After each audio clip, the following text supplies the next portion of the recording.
Debbie, will you please call roll? Thank you. Paul Dwyer. Here. Joyce Morley. Here. Taylor Baldridge. Here.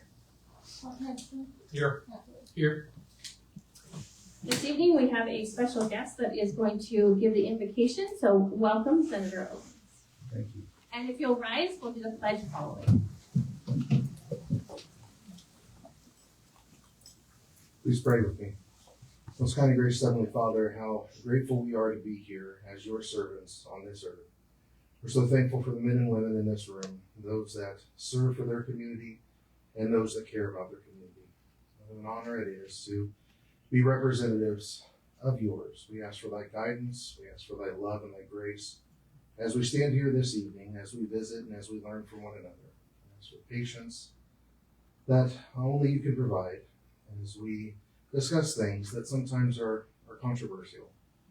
We love thee so very much. We're so grateful to be here. So grateful for thee, thy glory, and thy Son, Jesus Christ. It is in his name who we pray.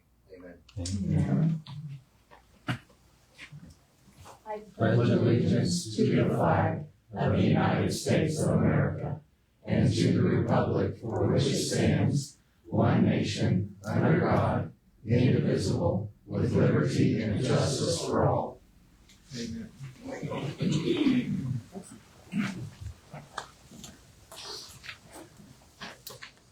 Okay, we're going to move on to approval of the agenda. Council, I have one request. With our special guest this evening, I would like to swap 6A and 6B under communication so that Senator Owens can speak first. And then we are also adding 3 executive sessions.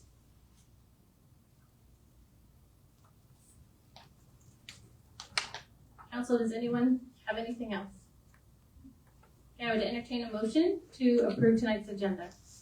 I move we approve the agenda, switching 6A and 6B and adding 3 executive sessions.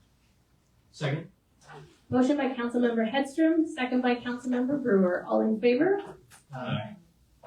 Motion passes 5-0. I didn't think I heard you at first. Okay, moving on to tonight's consent agenda. Is there anything anyone wants pulled from the consent agenda to discuss? Nope. Seeing none, I would entertain a motion to approve tonight's consent agenda. Make a motion to approve tonight's consent agenda. Motion by Councilmember Brewer, second by Councilmember Baldridge. All in favor? Aye. Aye. Motion passes 5-0. Moving on to the communications section. It is my privilege tonight to welcome the Honorable Senator Stephen Owens for District 31 to come give us a legislative update. Welcome, Senator Owens. Thank you very much. I appreciate the opportunity to be here. Thank you for reaching out. Once you found out I was coming and asking me to pray, it is truly an honor to do that. And I think that we need more God in government. It's something that I've always believed in, and it's the way that I try to carry myself. I'm grateful to be here, although I don't know where the honorable title comes from, because, just like you, I'm just a public servant. I'm just trying to do what is best and right for my community, for my state, and especially for my family. My wife and I have been married 29 years. We have 3 children, 3 grandchildren, and a 4th one coming in August. And I'm so blessed that we made Heston our home when we did back in the 90s, and that somehow or another I convinced each of my children to stay close to me so that I could have my grandkids close. And so I really count that a blessing. I appreciate the opportunity to be here and just to share some of the things that have gone on in Topeka. And I first definitely want to start by apologizing that I didn't get here last year, because I should have. I had a chance to walk through your fair town as I was campaigning and knocking doors and met people and had some wonderful conversations. But I got carried away with life and the things going on and didn't get a chance to stop by. And so please accept my apology for doing that.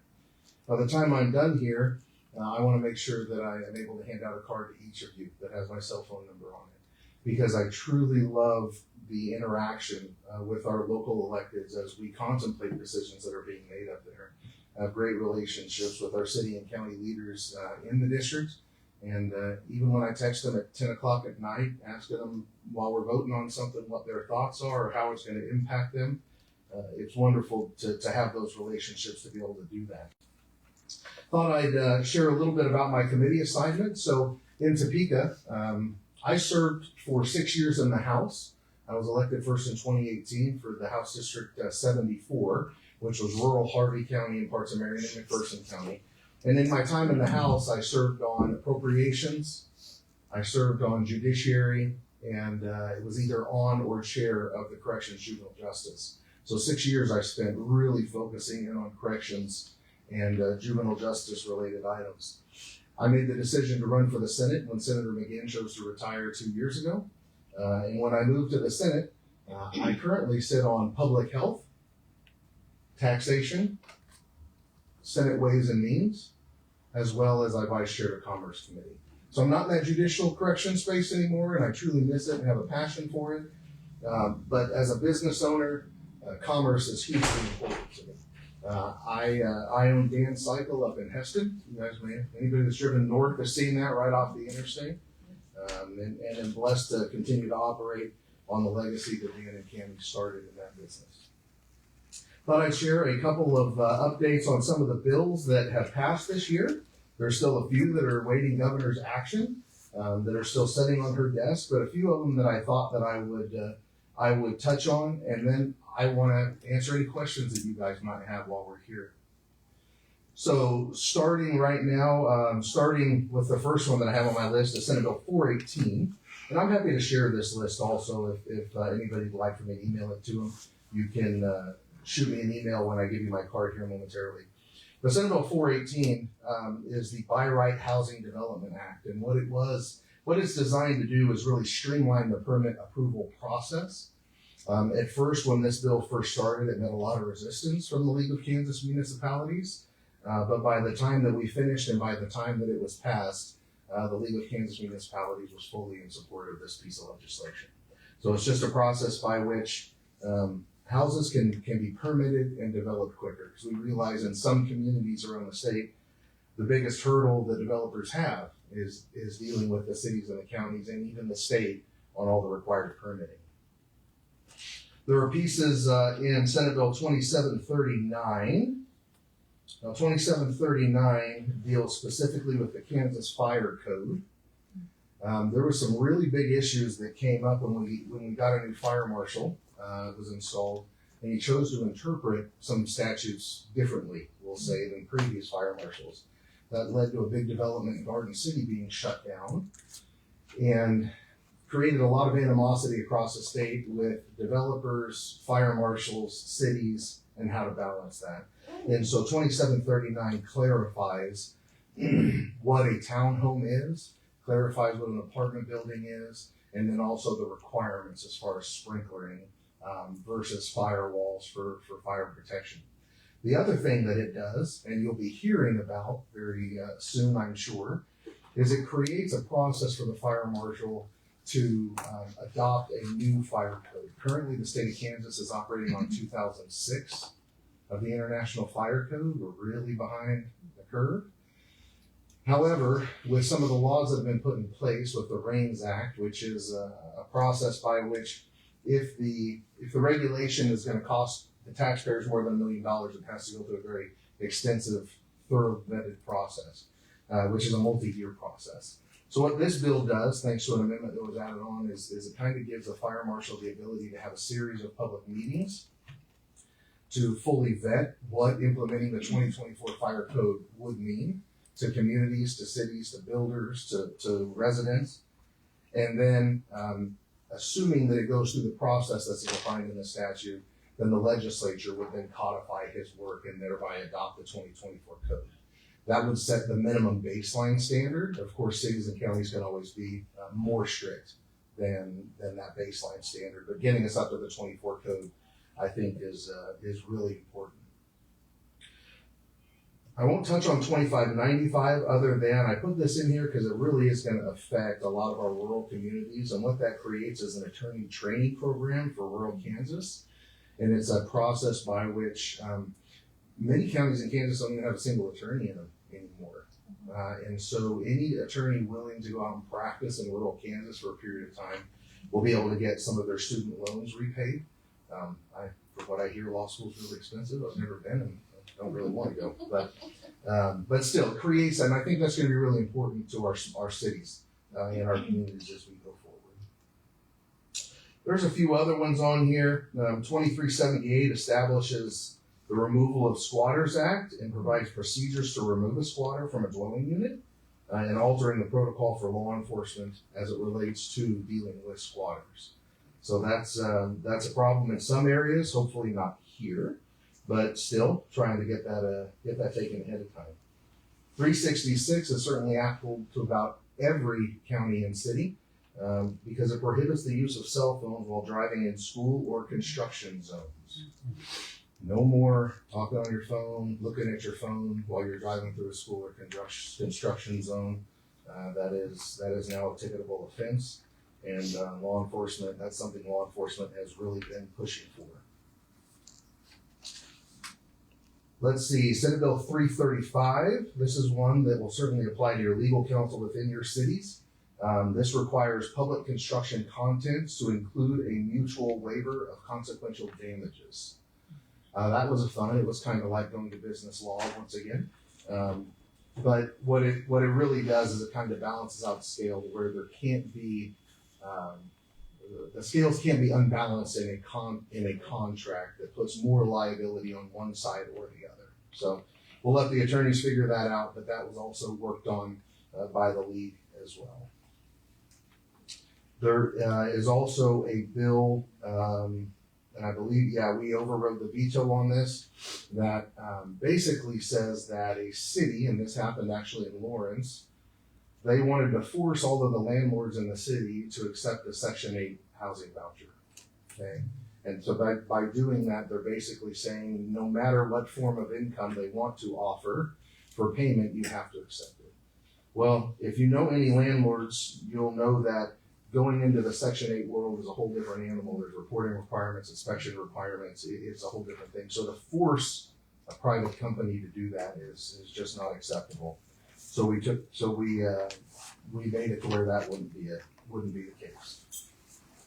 I think that's about all that I have. I could go on and talk for hours about budgets and a million other things, but you guys hear enough about budgets in your own world. So do you have any questions that I might be able to answer for you?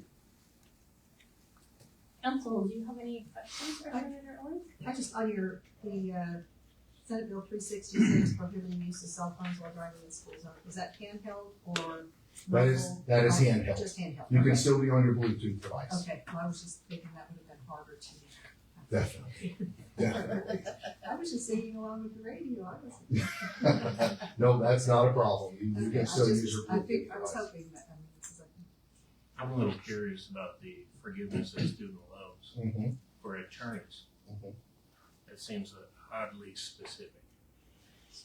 Yeah, so what we have seen, and this was introduced by our judicial branch, and something that was really pushed through the judicial branch because we simply do not have enough attorneys throughout rural Kansas. Unfortunately, we even have a number of counties now that are they're called frontier counties. They're no longer even rural counties because they have less than 500 residents in the county.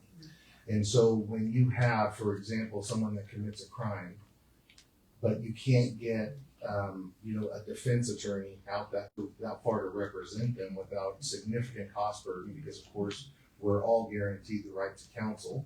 We know that 85% roughly of felony cases require court-appointed counsel that the city or the county has to pay for. The idea is, how do we incentivize more attorneys to practice in rural Kansas? And so if they agree, and if I remember correctly, I'd have to go back and double check, but I think if they agree to practice and live in rural Kansas for up to 5 years, it pays off a significant portion of those loans, just so that we're trying to get people out there. Because we know if they get out there, right, you fall in love with your community, a lot of people will stay out there. So that's the thought process behind it. Thank you. Yeah, absolutely. Anyone else, council, have questions about it? Senator Owens? Okay, I have something, as he does always. So I attended every legislative forum during this session this year. I couldn't get up to Topeka. It was very insightful, being in every different community, to hearing what was important to all the different communities in District 31, listening to different elected House representatives, because we have one senator, various House representatives, and I have been a tight tax person, following the tax thing. I'm going to ask my question a little differently than I normally do. Besides the 20 mills for schools, which is the state on property taxes, why does the state legislature feel it needs to be involved in property tax issues regarding local government, local taxing entities, cities, counties, schools, etc., as local government considers that to be an overreach by the state? Why was that such an important, it's been an important issue for the last 2 years. Would you address that, please? Yeah, happy to. So, and your point is incredibly valid because we do recognize even the 20 mills the state collects just gets right back to education. However, we also know that the property valuation division is driven by the state of Kansas. And it is those property valuations that ultimately drive the increase in property taxes. And so that's part of where I think when we're hearing from our constituents, because it is without question the number one thing that we hear from all the time, and we see the effects of our high property taxes in this state compared to surrounding states and how that impacts our growth. I think that locals expect us to deal with it because they know that the property valuation division sets at a state level. The Board of Tax Appeals sets at a state level. I've long advocated for a thorough review of that system, right? To say, I want to make sure that it's working right. I want to make sure that appeals are being heard. Some of those appeals take 2 and 3 years to work through the process. And it's like, there's got to be a better way. But I think that's what really drives the conversation. Not only is it what we're hearing from people nonstop, especially around, December, Christmas time. Whoever decided that the best time to send out a property tax bill was like December 10th? I don't know what the heck they were thinking. It's like the worst possible time, right? But this is the number one thing, and people really feel like it is a tax on unrealized gains. I hear it all the time. So we're trying to strike that balance, and obviously, as you follow this, the House and the Senate have taken very different approaches to trying to address it. And neither one of them have been successful. House Bill 2043 still sits on the governor's desk. I'm willing to bet that by tomorrow she will veto that. And my hope is that then we will all come around the table. Because I think what hasn't happened, and I think this is the structure of the government, who's in leadership decides who are the committee chairs, right? It's a top-down structure. We've got to put different people in those chairs to have a different conversation and to sit down and work with cities and counties, right? Because many of the cities and counties that I work with, those are friends. I've developed great relationships with them, and this is really the number one issue that kind of puts it at odds. We all agree something should be done, right? But nobody has a really great answer, and so I think until we get really good at coming together with different leadership voices in that meeting, I think that's when we'll actually find a good solution. Thank you. In this session, what was the one piece of legislation that passed that you felt was like a real benchmark that it got passed this legislative season? That's a great question, and there's actually so many really good pieces of legislation. I intentionally spent this year and didn't introduce anything. I have a lot of ideas, and I introduced legislation last year and worked on things. But when I moved to the Senate, I thought I knew what I was in for, and I realized that there's actually a lot more to moving across the rotunda than one would realize. Dealing with 39 other individuals and egos is very different than dealing with 124 in the House and what that looks like. One conversation that just came up a little bit earlier, one of the things that we did this year was we'll just say that we fixed the Kansas Board of Nursing. Okay, Kansas Board of Nursing manages a licensing of about 73,000 nurses throughout the state of Kansas. But what we've seen over time and what we've heard is a lot of people losing their licenses for simple mistakes, for technicalities that really didn't involve patient care. And over the last few years, we've tried to address that with the executive director, with the board. What ultimately happened is it culminated in a piece of legislation after interim committees last year. And it became blatantly obvious that even though we were passing this legislation to kind of force the hand of the board, the executive director was not getting the point. She was very dug in what she was doing. And she was even specifically asked, and it's on the record in the Sunflower State Journal, after all of these hearings and all of this testimony, are you ready to acknowledge that there needs to be change and that there's been some mistakes made? She said no. Well, it was then that I realized she really needed to. And I don't take that lightly, but when I went to our revisers, which are our legal assistants that draft the law, and I said, do we as a legislature have the authority to terminate the executive director? I found out, no, we actually don't, but we can force a change on the board. And so right there towards the end, I passed, the bill was already on the Senate floor, but the last amendment added was to replace the entire board, and I had the opportunity to do that. And that has been a great victory because hundreds of thousands of nurses are getting their licenses back over technical violations. So that was a huge fix. The other one I'll touch on just briefly that was monumental and I think will be huge for our state is PBM reforms, pharmacy benefit manager reform.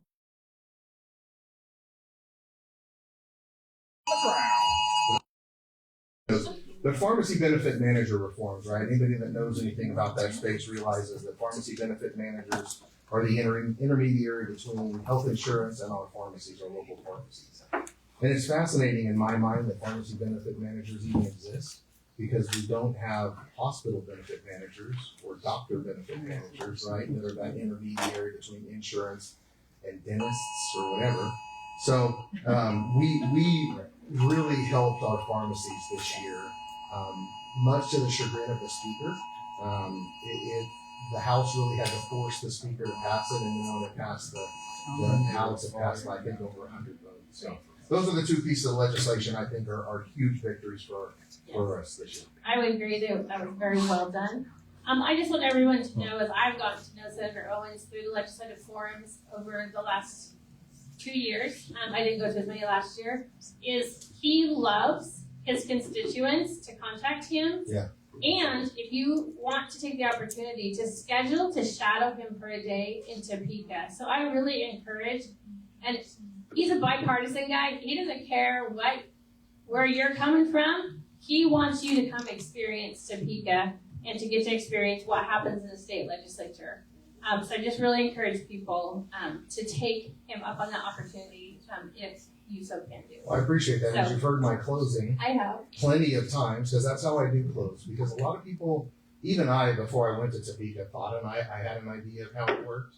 But until you're there, and you're there for a day, and you see, are we still safe here? It's all the way down. We're still good. We're good. Oh, okay. It's very good. No, we're good. I feel like we need to break out the lawn chair and the beers.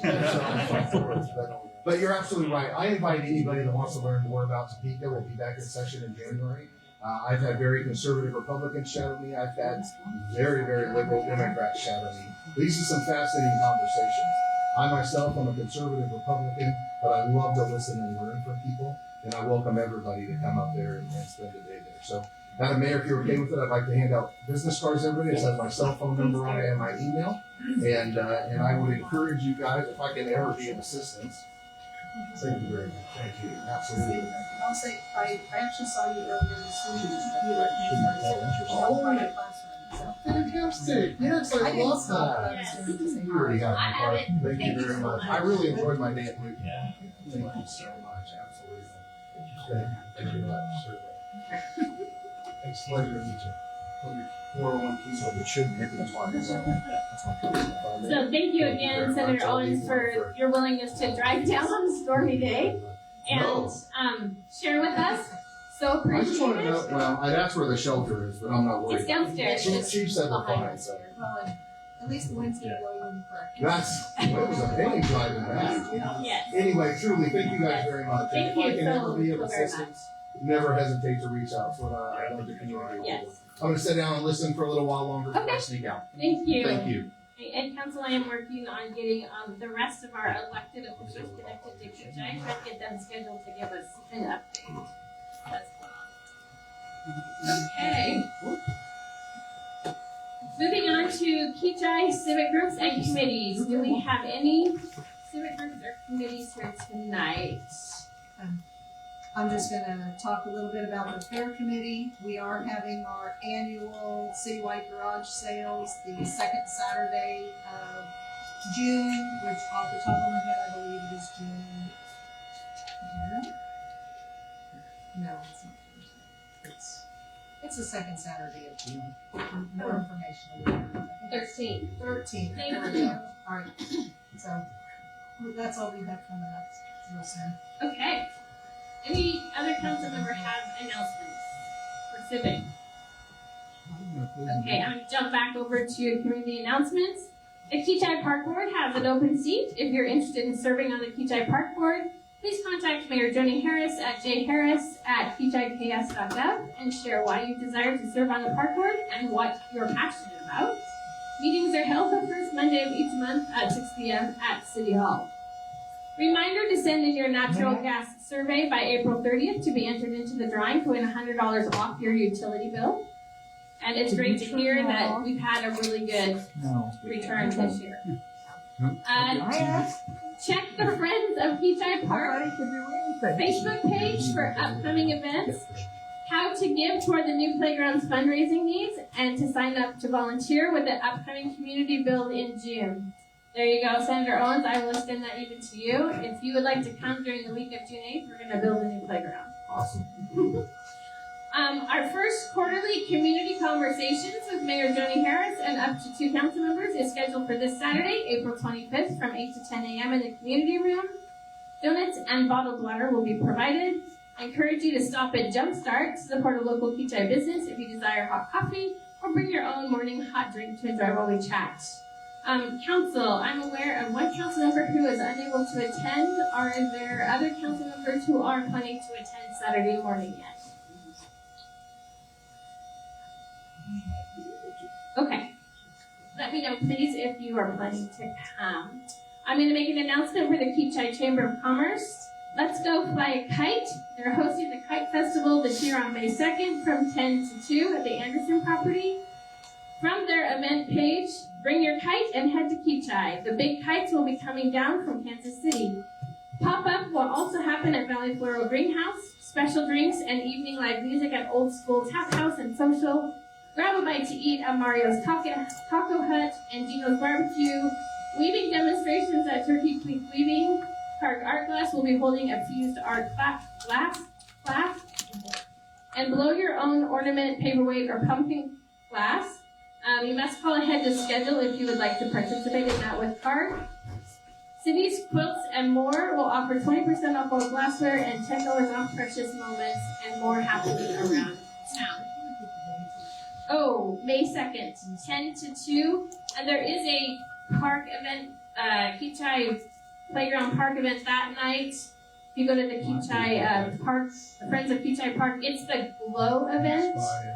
There's all these different levels of maybe one of the park board people. Do you guys want to pop up and talk about that? If not, check it out. It'll be that evening. So there's a day full of activities happening that day.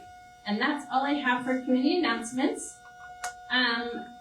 There's nothing to address regarding previous public comments. Debbie, do we have anyone for public comment tonight? Yes. Patricia Kine. Patricia, welcome. Can you please state your name and address, please, and you'll have 5 minutes to share. Okay, thank you. My name is Patricia Kine. I live at 5112 North Saker Circle. I've recently moved back from New Mexico, and I'd like to share my story. I lived in Kechi for several years. I'm a retired Army medevac pilot with females and all that. I don't take guff from anyone. I had an accident. I have a plate and 11 screws in my ankle.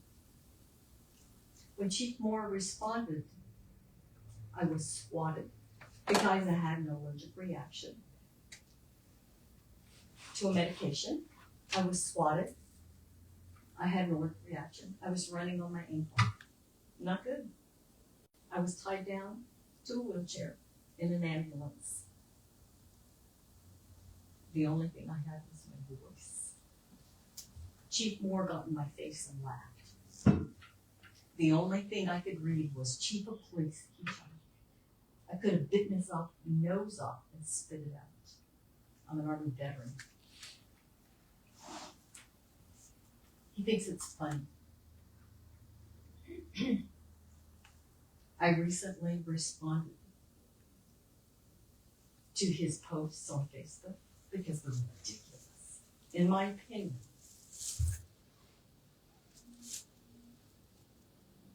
He is a pimple on the face of Kechi. And the longer you allow him to do this, I was called a Karen, a troll. I needed to go to a nursing home by all his minions, and he laughed on Facebook. Is this how you want a highly decorated veteran to be treated? I left this community, but now I'm back, and I will no longer be silent. He does this to everyone, and everyone he thinks he can take advantage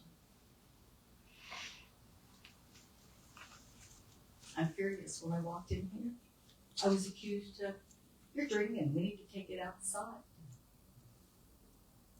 No, it's righteous anger. I've been angry for 3 years, and he does not even remember my face. I will never, ever forget his face and what he did to me when I was tied down and had no recourse. It was like being interrogated like I was a terrorist. I have served this country faithfully. And when I drive through this community, I'm just sick by what has happened in the last 3 years.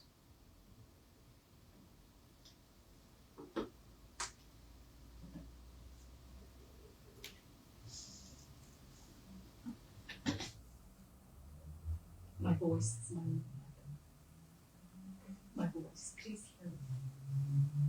Please hear what's going on. What he does with anyone who's different, who has a mental health. I have a plate and 11 screws in my ankle.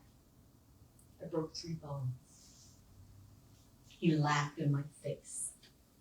The only thing I could read was Chief of Police of Kechi. He was here.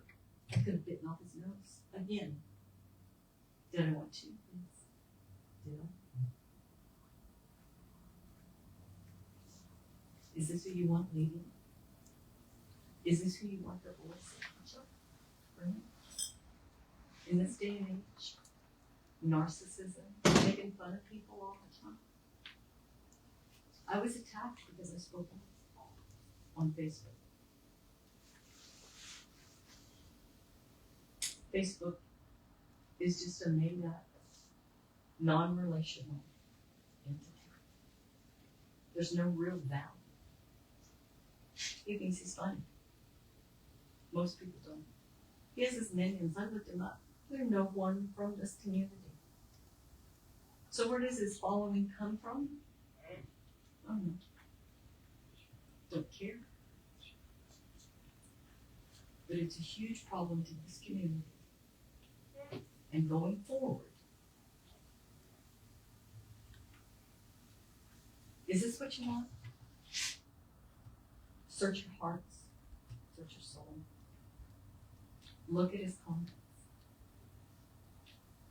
I've already talked to the individual who's here in the because of the mental health abuse.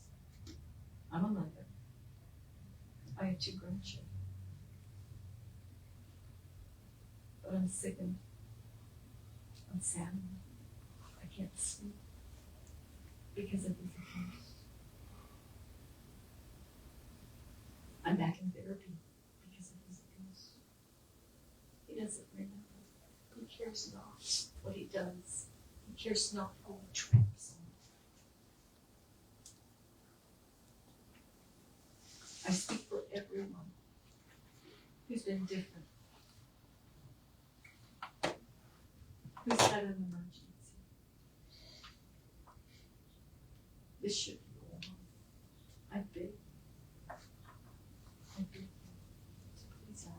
do something to censor this nonsense that goes on day after day after day. Cartels, yeah, kick them in. You know, the bad guys. I've had one ticket my entire life when I was 16 years old. I'm the epitome of the rule follower, not the rule breaker.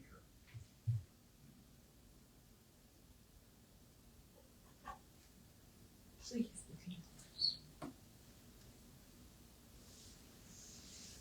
Your souls. There was one officer who responded that was gentle and kind, but he swatted me because I was out of control. I was swatted in my own community in front of my own neighbors because I was injured. I'd love to show you. I'd love you to see my medical records. But when I walk in the door and I confront the beast, because I will never, ever not look down the beast and call him down and stand up for what is right. When I look at the beast, he says, "Are you drunk? Let's take it outside." He calls your mayor. Am I threatening? Do I look like I'm this little monster? Please. Evaluate what's going on in your community. You don't know it. I was in New Mexico for a year and I followed this. I was sick of it. People all over this country think this is the community to come to because of him and his nonsense. This is a beautiful community. I loved it here. I love the people here. They're great people. But one bad apple spoils it. I'm not drunk. Thank you for being so brave to come forward and to share in public comment. I really appreciate that. Thank you. I just have a question for clarification because it's a term I'm not. What does swatted mean? There were like 3 or 4 cars responded to my medical emergency. To me, that's swatted. That out of the blue, for no reason, I had this huge response with officers, guns. Yeah, Okay. 'Cause I'm pretty threatening. But yeah, Is that a correct description? No. So swatting is where somebody makes up or calls 911 from a spoofed number and testifies or gives a report to dispatch that there's a hostage situation or that somebody's been murdered or somebody's been killed, and that they will continue to keep hostages until eliminated, which then generates a SWAT team response to that residence when all along it is not a true call. It's not a real call. Okay, so that's why I just was trying to clarify. So what I don't understand the response. I really That's don't. okay. Her definition of swatting is okay. I just was trying to clarify what we meant by that. I'm Army, so I don't understand Okay. what his local policy is. Okay. That's just my terminology. Okay. Thank you. Debbie, do we have anyone else for that one? Okay, I will close public forum, and I'm just gonna check in because Attorney, I'm starting this one off again. Still looks like it's north of us. Okay, I've got guys watching the Okay. tail end of the storm. I appreciate that. Well, I'm gonna go chase it. So. Safe travels. Be safe. Thank you very much. Okay, we're gonna move on to staff reports. The new siren is quite loud. I will give it that. We're gonna move on to staff reports. So Thomas, Public Works, you are up first. First, huh? Yes, sir. I think you guys got it all in front of you. So done with training, on to the next great things. Things are growing. I'm trying to clean up ditches and stuff currently. To get rid of the rain, the water that's sitting in some ditches. So if you've been out east, you see that we've started cleaning some ditches out there and getting some things to flow correctly. Public Works been quite busy. We had 50 locates to mark this last month. Been helping NPO with the downtown project. I think until we figure out what's going on with the railroad and what's happening, I think for now they're pretty much done. I know that they were replacing the concrete in F&H's drive today. I do know that people have seen the mound of asphalt out there, kind of a little bump that people are going around. That will stay in there until we can figure out eventually what's going to happen, because we do have to get down in there again and cut the steel gas line that's underneath there. And unfortunately, it's that close to the street. Instead of burying it and then undigging it again, we're hoping to have a conclusion to what's going to happen underneath there soon. We graded dirt roads once, spent 2 days pulling up rock and sand out of the ditches up north, trying to bring that back on so we can reuse it. Less time we have to spend hauling sand and rock up north. Mowed City Park twice, lift station, regulator station, citywide cleanup day. We filled up 5 30-yard dumpsters. It was nice to have the extra guys, so it wasn't just me unloading this year. I kind of just was able to sit back and watch for the most part. Did have lots of limbs and brush dropped off, over probably close to 100 loads. So that pile grew quite fast. Fortunate enough that people are starting to not throw things away they shouldn't be. So we didn't spend a lot of time separating things. So that's good. Public Works did attend the KWRA classes in March for water, wastewater. I didn't put it on here and I should have. Jason, maintenance worker Jason DeHaven took it upon himself to get a Class 1 wastewater license, even though technically it's not needed in the city. If it ever does become needed, that will be something that we don't have to wait on or look outside to find somebody with that certification. So big help in that. Public Works also went to a KCC Emergency Response Workshop in Mount Ridge. The girls from the office also joined us, and I believe Ben also joined us. It wasn't quite extensive as it has been in years past, but it's great knowledge on what to look for, what's happening out there with us. That way when people call in, whoever takes that first initial call can get us out there and let us know what's going on. You know, where the leak may be, where the smell's coming from, you know, whether it's inside, outside, what kind of danger are we heading into. So it's nice that, you know, they get to see that firsthand and hear other people's, you know, stories about what's happened and see what's happening around the nation. So that's kind of nice. We replaced 15 gas meters and repainted 100 gas meters. We still have about 200 to do. By requirements, we're required to do a third of the city every year, just to stay up with compliance. I've been out for numerous inspections, had numerous meetings for new line replacements with engineers, fixed the hydraulic pumps and the wheels, bearings on the tractor. So as soon as you go to use it, that's when things are going to break down, unfortunately. So we've had quite a few things break down recently. Our Hustler mower, which is probably 20 years old, but they don't make parts for it anymore, decided to break down. We had them looking at it, but it was about a 3-week wait, so we decided to purchase another one. Got it, it's running great. It's a little bigger, a little faster, a little bit smoother of a ride. The last one we had didn't have any springs in it, so when you hit a bump, you do it. So the guys are happy with that. But we did meet last week, me and Administrator Gensby and Councilmember Hedstrom and USDI about the gas future for the city. They're still currently working on it. They kind of just wanted some updated information for going north, going east, and everything that's going to entail going into the future. So hopefully within the next week or two, they come to us with a final plan. So just lots of things happening. They finished up putting in the water line today at Turtle Creek. The sewer has been pressure tested. It all held. It all sealed up. So that's nice. They tied into the city's water main today. In the next 2 days, they will be testing and flushing water, and to send their samples into KDHE saying that line's clear and can, you know, be put into service. So, lots of things moving. So just try to keep up and hang on. Any questions or? Council, do you have any questions? Not as much a question, but recognition. So on the KCC emergency response, we are one of the only cities that sends our office staff to that, and that was something that Thomas started several years ago.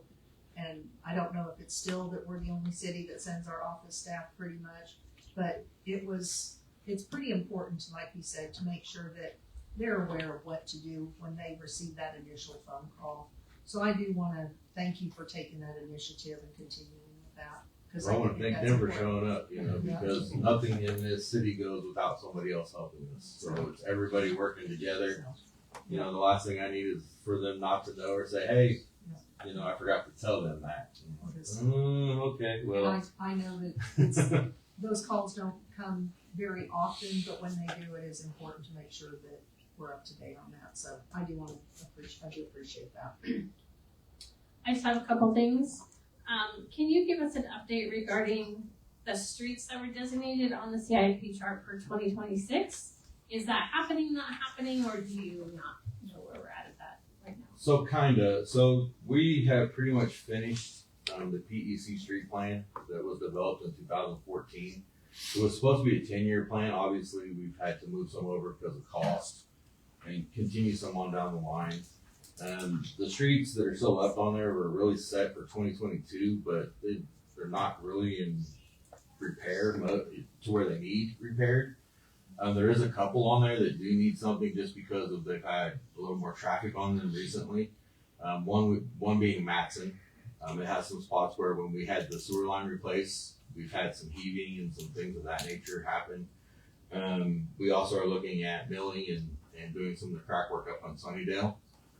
We were out there getting measurements and stuff on that because we didn't have those measurements per se. Those are streets that we added that were not part of the street plan, as was Hillside.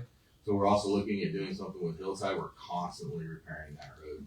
I've had, just in the last 2 days, I've had at least 3 people stop me. We went out and fixed pothole over there yesterday.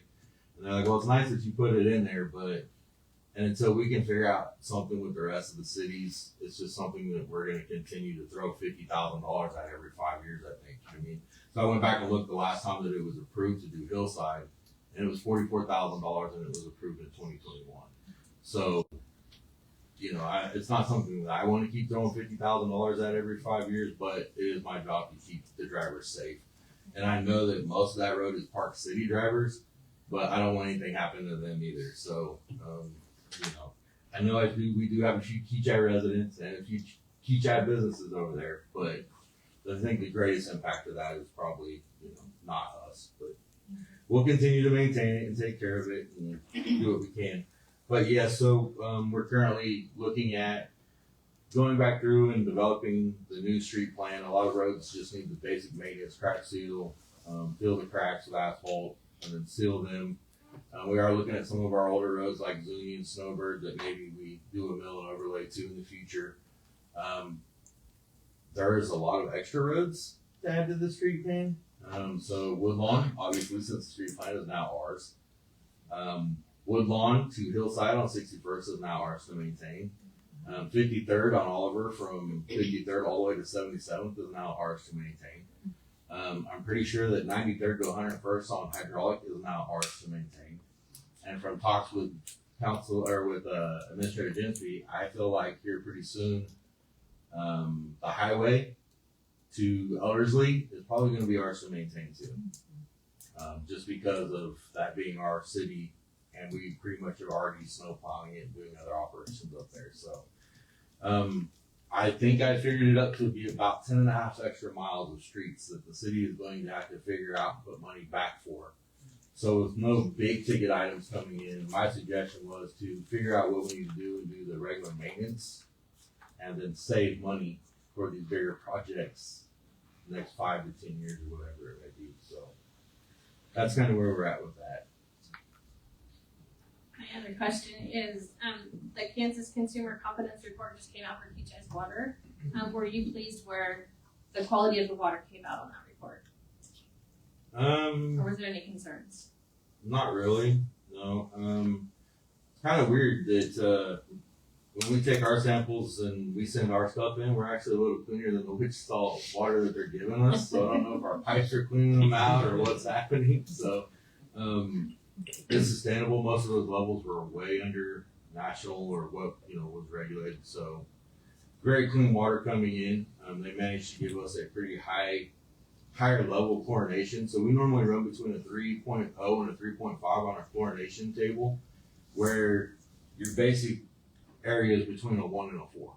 So over a 4, people are gonna, the chlorine is gonna affect them adversely. Under a 1, it's not gonna treat the water enough to keep bacteria from growing. So they maintain about a 3 and do a pretty good job of doing that with the water they send us. So Thank you. Appreciate it, Thomas. anybody else? I think you're ready to go.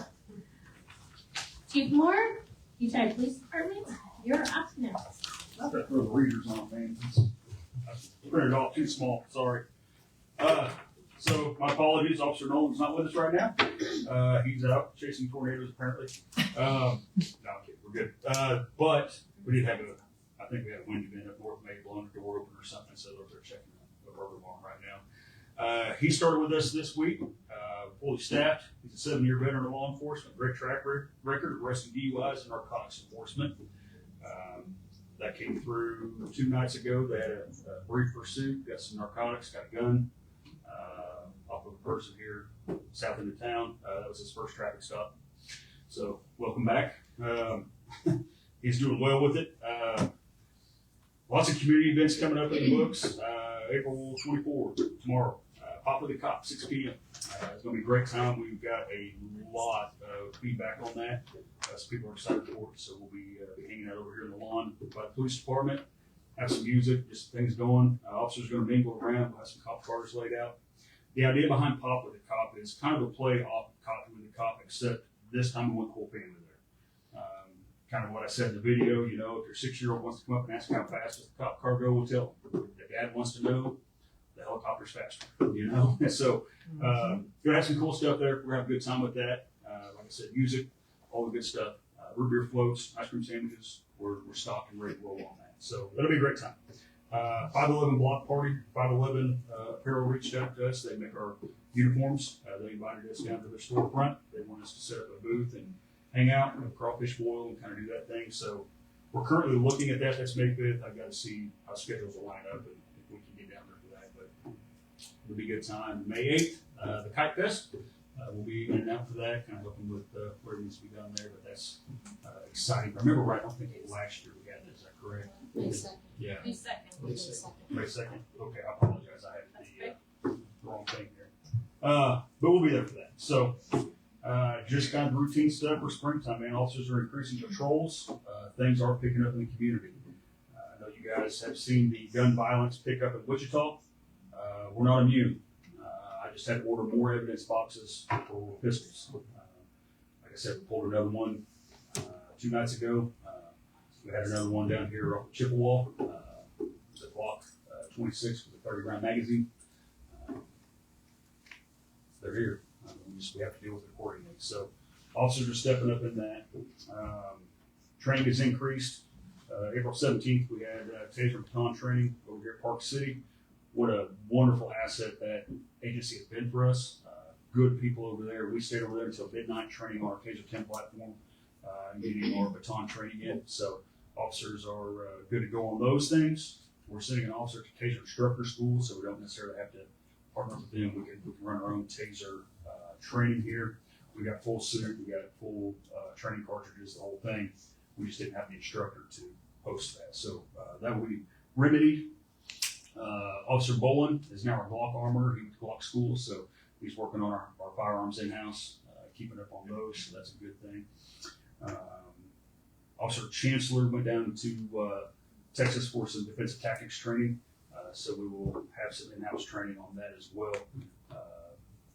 Not really solidified in jiu-jitsu, but it's kind of a mix of the martial arts of what we see in law enforcement when it comes to fighting individuals. A lot of these individuals study UFC, they study stuff online, there are YouTube martial artists, but they're still a threat, they're still dangerous. So we're doing what we got to do to be able to counter that. More training. I had a meeting with ACE VR, virtual reality. They offer a firearms training platform for civilians and law enforcement both. They're endorsed by multiple gun companies. We had a citizen come by and allow us to test out his training simulator in our office. We were having a meeting at the time. We ran, I believe it was 6 of our officers through that training in about an hour. And I think we probably went through 2,000 to 2,500 rounds in the simulator. That's a substantial cost when you talk about sending live rounds downrange. These systems are extremely realistic. If you miss the target, hit wood flies off, you see the shell casings come out of your firearm, you have to change magazines, you have to keep track of your round count. The trigger squeeze is the same, the pistol setup is the same.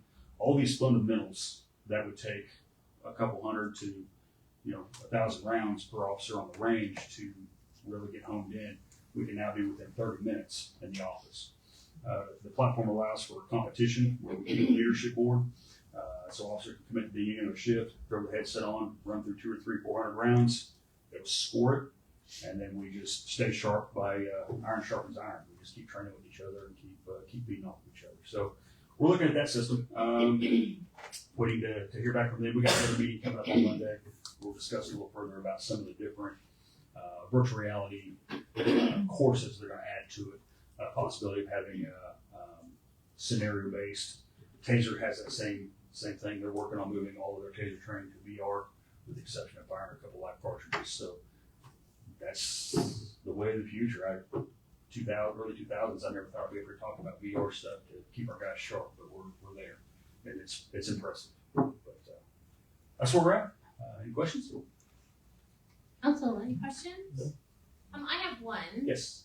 I believe I saw a social media comment on the KPD page that you were working to change the speed on 61st, something about the west end of town. Yes. Do you have a process and reasoning for looking at changing the speed? So there's been some discussion on that. So Okay. I think the comment we're looking at it. There's been some discussion. Some people have discussed liking to see that at 35 instead of 30. It's a discussion at this point. It's nothing that we're going to make a decision on.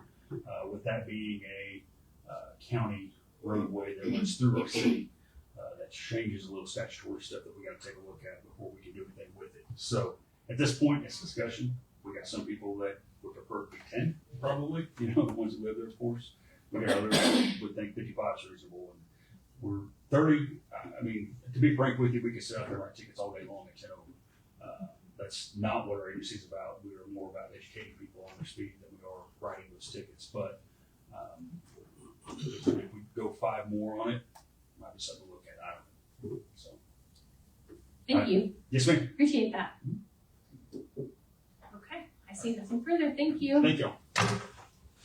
Justin, zoning, IT, stormwater, and code enforcement. Welcome. Thank you. My report's not as impressive as the other two.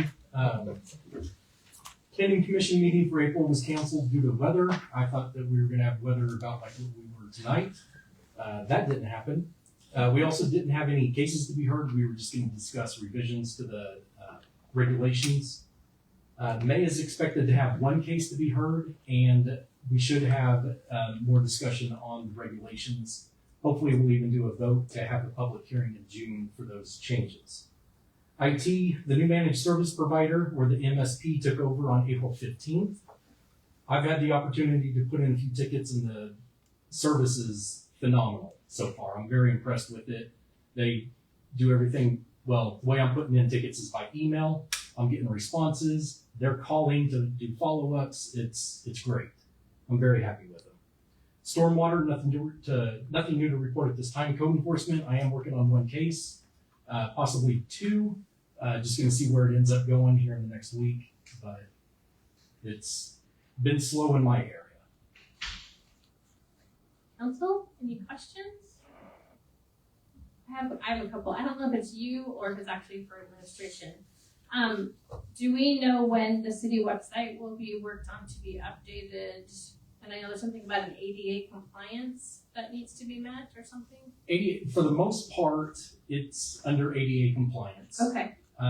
There might be a few menu items that are out of alphabetical order, but to be ADA compliant, it does have to be in alphabetical order. That includes that mega menu at the top. It should start off with business, government, and it goes on from there in alphabetical. I have to double check on some of the colors that we're using. I don't know if those would interfere with ADA or not. But for the most part, it should be ADA compliant.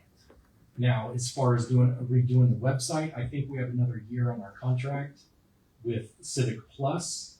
There have been talks of using another website host for our website, but nothing's been set in plans at this time. Is that? Yeah. Okay. Okay, so the next question I have is, we've been holding off on getting minutes uploaded for council, planning commission, and the park board. Is that something now with the new company that we're gonna be able to No, start that's uploading minutes? between Ben and I, and Oh, okay. I'll talk with Ben about it tomorrow. We'll make sure that we're getting caught up. I got caught up on planning commission. There's a few of them that still need to be uploaded. But something we can work on. Thank you so very much. Mhm. Appreciate it. Yep. City Administrator Dennisby, admin report, please. Mayor and Council, you have my report before you. I will touch on just a couple things on my report, and then I have a couple additional items to add to there. Like some of our department heads have mentioned, we're at full staffing levels, which really helps out. Public Works was actually up to staff, and then they had a guy for a couple days, and he got a better offer and moved on. So now we're back to square one. So we're pretty darn close, though, in most of our departments. Dustin touched on our IT services. We have been happy with them so far. One of the things that they are doing is building an inventory, which we didn't have before, on all the pieces of IT equipment that we have, all the hardware that we have, doing some work on replacing some server parts that were out of date, making some upgrades. And what I'm excited about is the inventory piece, and they will come up with replacement schedules too, which will help us do some forecasting when it comes to budget and different things like that. Because as you know, server replacements and those big ticket items are quite expensive. So we're happy to have that. That is something that we did not have before. Last week I met with the plant operator and some engineers for CCUA. As you'll recall, CCUA is the Chisholm Creek Utility Authority. And over about the last 2 years, I've been in discussions with, just casual discussions with the administrator over in Bel Air and Park City over the possibility of us joining CCUA as a possible solution for our water and sewer issues that we know we're going to have in the future. I don't know if you followed any of it, but there was a lot of contention between the two cities over the contractual part of CCUA. They got that worked out. Everything's working great. They said, once we get that worked out, let's take a breath. Let us make sure it's going to work, and then let's talk about it some more. So we're back to that point. So I met with CCUA, gave them all of our flow data, our needs, and they think just looking at what we have, that they could service the city of Kechi both for sewer and water. We have very high projections for future growth. They didn't feel that was an issue. Now, those are just initial assessments, but that's the first question that we needed answered before we even move forward. So once we got that question answered, we moved forward to questions about our system, different pipe sizes, sent them that information, and they asked about our sampling of our discharge. So the sewer that we discharge to Wichita, we didn't realize this. I've talked to Thomas about it, but Wichita does not sample our discharge. I remember it being in our contract that it needs to be sampled, and if it's out of range, then we're responsible for that. But we don't sample it, and they don't sample it. So knowing that, I wasn't able to provide CCUA with any data that they needed, historical data. So they would know what some of those biosolids would be being discharged into their plant. So in that, we discovered that we need to start sampling that. There's a piece of equipment that you have to buy. It's called a refrigerated sampler. And really what it is a glorified mini fridge that costs a lot of money. They described it to me as a mini fridge with a container in it and a small pump that a tube goes down in your sewer line every 30 minutes and pulls the sample out, collects it, you take it and get it collected each week. So I guess I need a little bit of input from council of, is that the direction that we want to go? We're going to have to spend about $10,000 on a sampler, maybe 2 of them, depending on how many points. We have 2 discharge points. One at our lift station up here and one down at the Wichita line. We don't know exactly if we're going to need 1 or 2 of these sampling units. CCUA will be happy to help us with that. Thomas and I have discussed it, but we really need some direction on, do we want to look at this? My personal opinion is we would be remiss if we did not look at this option for joining the CCUA. This is, no matter what we do, it's going to be a huge cost to the city. And I think I can confidently say that if we decided to move towards CCUA in the future, it would be significantly cheaper than investing in a water or treatment facility. So a little bit of direction from you just to know if we should move forward in that process. We will need to purchase one of those sampling machines for about $10,000 and start sampling. We need about a year's worth of sampling so they know what we're discharging into the system to make sure their plant can handle that discharge. There's no reason to believe that it couldn't. We don't have high volume commercial users. Majority of what we discharge is residential. Thomas has never noticed any issues in our system, but we need to have that data collected to move forward in the process. So that was my discussion with them. If I don't hear any objection from council, I will. We've got lots of lights on up here. Yeah. So I'm gonna, before council starts asking questions, I'd like to ask Thomas, so with the water and sewer master plan, considering this addition, does that assist with our water and sewer master plans that have been presented to us? What is your insight input on this? I mean, there's gonna be lots of things to figure out. I mean, me and Administrator Jinsky kind of talked about it. I mean, there's always ways of looking at things. I know I made it, when I talked to him, my suggestion would be a treatment plant. That way the city of Kechi was set alone. Just because we've relied on a lot of people for a long time, for water, sewer, whatever it may be. I mean, the city of Kechi had a chance to join CCUA years ago. I have old paperwork on what it would take from 2 different engineers. But I would also say that with their growth over there at CCUA, it's definitely something to look into. I don't know if that works well for the east side of the city too, because we have, geological things and different elevations to look at, and what that would take to maybe pump the stuff east of Webb Road over to get it over to this side. So there's going to be challenges either way. So, if it's half one way and half the other, I don't know. I don't know which way is best. And I don't know which way would be cheaper. I just know that this area is growing pretty fast. Whatever keeps the citizens going, keeps the sewer going to where it needs to be, that's not up to me to decide. If it can get there without having to build and save some money, because I don't know what any of that would cost right now. Treatment plant or a bigger line to Wichita, I don't know. I don't know what CCA will ask for line size coming over to them, or if in the future they're going to ask, if they do have to add on to their plant, that Kechi pays a portion of that too. So I don't know, but I would say that any opportunity to look at something different, $10,000 is not a whole lot of money when you're looking at sewer lines. In the grand scheme of things, when you're looking at $15 or $20 million treatment plants and things of that nature. So I would leave every avenue open. So Administrator Jinsky reaching out and even leaving that avenue and talking and having those connections. I would say that 15 or 20 years ago, it's probably not a conversation that's going to happen between cities. So obviously, he told you that they had what they had in the past, but faces change, people change. So this area is going to have to grow together, and there. You have to rely on each other. So, leave every avenue open. I wouldn't close any doors. Thank you. So there's several lights. So if we go Councilmember Brewer, Councilmember Hedstrom, and then Councilmember Moreland, and then if other two council members are interested, then you guys can chime in. Thanks. Yeah, can I add one thing just before you get started in your discussion?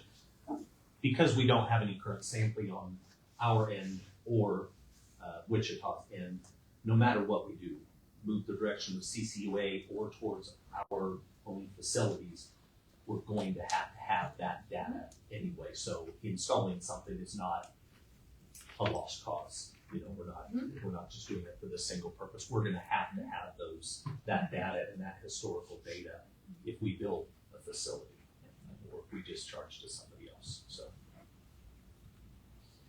Yeah, so this is part of me being educated on this, but I'm a little surprised that Wichita does not sample just for EPA concerns.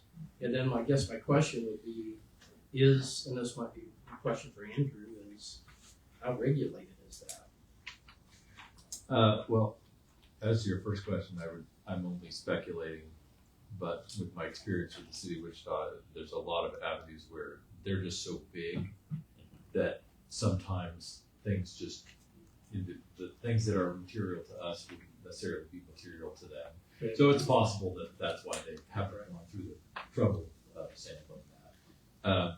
But yeah, I mean, they're regulated by KDHE just like everybody else is on those things. But again, because they're so large, they've got a huge area to spread it over. They've got big treatment facilities that are taking care of everybody.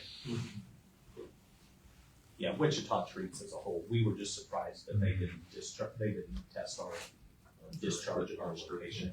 Not saying they're doing anything wrong, obviously they're not. They just have a different way of testing. It's testing in the plant rather than the discharge location. So, like Andrew said, they have so many users on their system that obviously that's the most efficient way for them to do it. I guess my final question would be, and it sounds like Thomas, this is something you would be very strongly in favor of, just having for collecting data, whether we go down this route, whether we go in our own treatment plant. Like Genevieve said, yeah, it doesn't matter. I mean, if we have to send the samples in, KDHE is going to make sure what we're sending down the stream is not contaminating it too. Because people drink these waters farther down, Right. Regardless of what people think, you reuse the water that you Right. send down the stream. It just, is able to spread out and be retreated again. And that's the reason why, I mean, for Wichita, Kechi is another subdivision, really. It's not Road 1, and so whether you go one way or whether you go the other, you will have to test it, so. Did that answer? Yes, it did. Thank you. I just, if you're looking for direction, I would definitely support this. I have always felt the plan that was presented to us a year and a half ago has, to me, with that kind of cost, has always been kind of a non-starter, and that we need to look at another option. I know there are different levels of having our own treatment plant, but that price tag to me would be something that I would definitely want to explore every avenue other than that before we have to go that direction. So if it's in our contract for Wichita to test it, can't we have them test it? Can't we enforce that contract? I have to look at exactly the way they're written. It's been a little bit since I've looked at that, but my recollection, and I'm Okay. caveating this with Yes. I'd like to go Yes. back and look at it, but my recollection was the language in there about their testing was really to Wichita's favor because it was in connection with if what the city of Kechi is discharging doesn't meet these standards, then we can require the city of Kechi to do all this other stuff. So I'd have to go see whether that was a two-way obligation or whether it was really for the Wichita's benefit. So, and then, the price of the sampler is $10,000 or 20 if we do two. What is the cost, the ongoing cost of testing as well? Yeah, there's the cost to so we would test for three different things. what they call BODs, and Thomas can probably help with this. TSS, which is total suspended solids, and ammonia. So the test for the BOD is, right now it's $122 a month. TSS is $72 a month, and ammonia is $122 a month for those tests. CCU has agreed that if we purchase one of these, we can take our samples over to them and they will take them to the lab, since they take them down and get them tested on a regular basis. And then they would have access to that data as well when they're getting it tested. So, but it's tested locally at a place called Meridian Labs here in Wichita, or I think maybe even Derby or something. Are we It's still paying fine. for that? Rock Road. Yeah. Pony and Rock Road. Because they do our stormwater sampling as well. Now, I know, this is gonna kind of be dark. So I know in the past, the water quality has been very much an issue with what is being serviced over there. Is that still a concern? I'm not sure. I know that they treat groundwater. What comes from Wichita is surface water. You will have a harder water if it comes from CCUA. It will also require us to put in bigger lines to them, bigger water lines. I don't know what that cost is either. I couldn't quite figure that out. I know that like for the sewer, it required an 18-inch line being built in 2003 down 53rd Street. I don't know what that looks like now because we've grown triple in population since then. But the water line, yes, you would basically be changing your source of water from, and as a Park City resident, I will let you know I do change out my faucet stuff quite often because of the metal breakdowns and stuff on my metals for my shower fixtures and stuff. So the way it's treated and stuff is just a little different. Usually your surface water from Wichita is a little softer of a water. But doesn't mean that the city, we couldn't, treat for those metals and solids too, if we didn't like the way it was coming in. So there's ways around it too. Just gotta figure it out. Yeah, and just for information, we haven't talked much on water at this point because we know sewer is our biggest issue, and the sampling would be solely for sewer. Has nothing to do with water supply. So council, do you have general direction to give to City Administrator Gensby? Go ahead, let him know. Yeah, I think that we should consider, I think we're doing our due diligence by having our own, being able to test our own. I agree. I think this could be a huge cost avoidance from having our own treatment plant. I mean, but at this point, I would say definitely keep investigating. It's been great work so far. Thank you. I'm supportive too. And I think as an investigation, it's worth looking into, since this isn't a budgeted expense in this year's budget, would it come out of sewer reserve or how are we funding? Yeah, it would come out of, it's such an insignificant amount that we have plenty of money in sewer reserve. Or if we designate another place we need it to come from, we could pull from. Over $500,000 there right now. Councilmember Dwyer? I think it's pretty self-evident. Options are always a good idea. The investment is small for the potential, and I think not to do it is just foolish. There you go, you have your direction ahead. Thank you. Did you have anything further? I do have a couple more items here. Let me get back to my list. We had talked at the last meeting about a workshop prior to the budget process. That workshop would be for goal setting for the next coming years. I had talked to Ty Lasher, who used to be the city administrator in Bel Air. He owns GovGuy, or started GovGuy Consulting.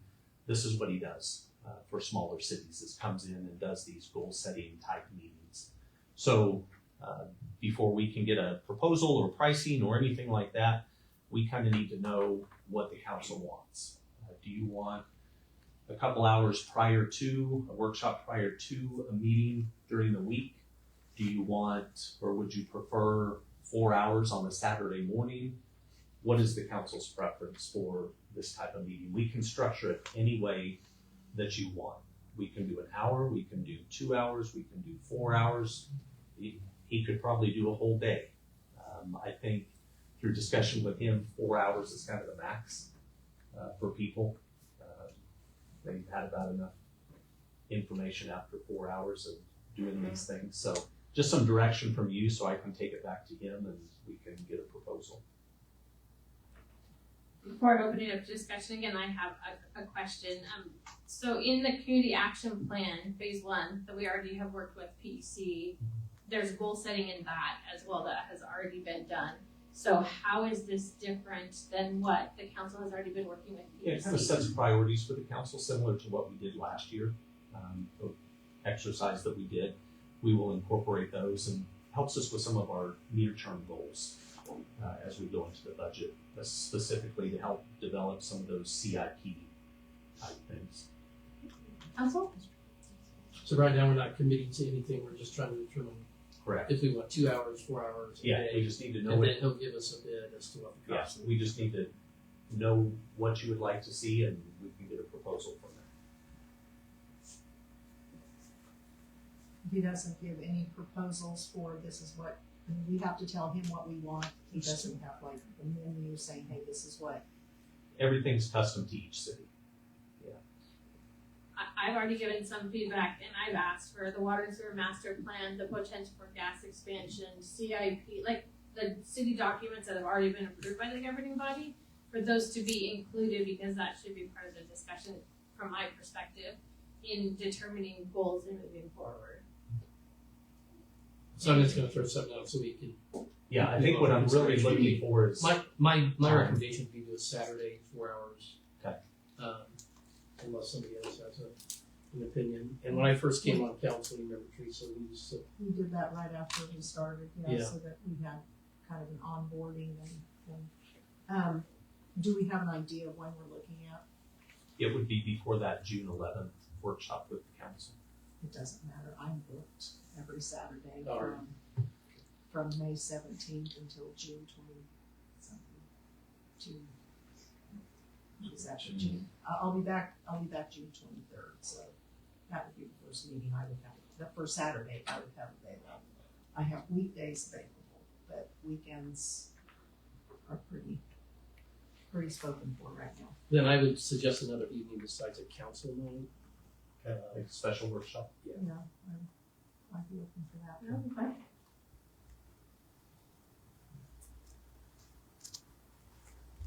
So workshop during the week is proposed. See a lot of heads nodding. Start time of like 6 p.m., 6 p.m., maybe a 6 to 8, something like that. Okay. I will get that information to him. The only thing that I have left is we did have to make an emergency purchase for Public Works for a mower. They had one of the big mowers go down. I think Thomas said it's like 20 years old. They had it go down right in the middle of mowing season, took it in, and I think that piece of equipment is still in the shop. But we had to get them back up and rolling, so we did purchase a new mower. He got a price for a couple of them. I think it was right at 11,000, maybe just a little over. So we made that purchase to get Public Works back up and running, and that's why our yard back here looks so pretty, because they're able to continue on. Other than that, I will answer any questions you may have. Council, do you have any questions? Okay, I'm gonna ask a quick question and then we're gonna take a 5-minute break. Do you have an update on preserving and archiving live stream meetings for public access long term? Yeah, our plan is to post those on the website. Okay. Currently we're taking those and putting those in our quote council packet folder. So if anybody requests those meetings, they are available, but Okay. we will have those posted with the agenda, the minutes and everything for the meeting when we get to the point of figuring out how to do that. Great, on the thank website. you. So I would entertain, I need a motion right for a recess? Yeah. I'd entertain a motion for a 5-minute recess. Councilmember Hedstrom, what time do we have to be back? 8:30. Okay, I'd entertain a motion to recess until 8:30. So moved.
It is 8:30 and we are returning to our meeting back in session. Thank you. Moving on to unfinished business, the playground project update. City Administrator Jensen. Playground update. So I just talked to Connor today. We are currently at 72% of their fundraising goal. Currently, they are sitting at, this includes the $40,000 grant that was received. We're sitting at $97,000, $291 that has been donated to the park project. We received a big donation this week from, what memorial fund was that? Smile on the Mile. Yeah, Smile on the Mile. Yes. A little over $15,000 that they donated to our park fund. Connor said he understands there's a big sense of pressure, but he really feels like we're meeting deadlines and is encouraged about what's going to come in. Currently, he has about $50,000 in asks out. He has reached out to Envision, several Kechi businesses, and Star Lumber, where he's trying to get them to donate materials, which equates to about $15,000. There's the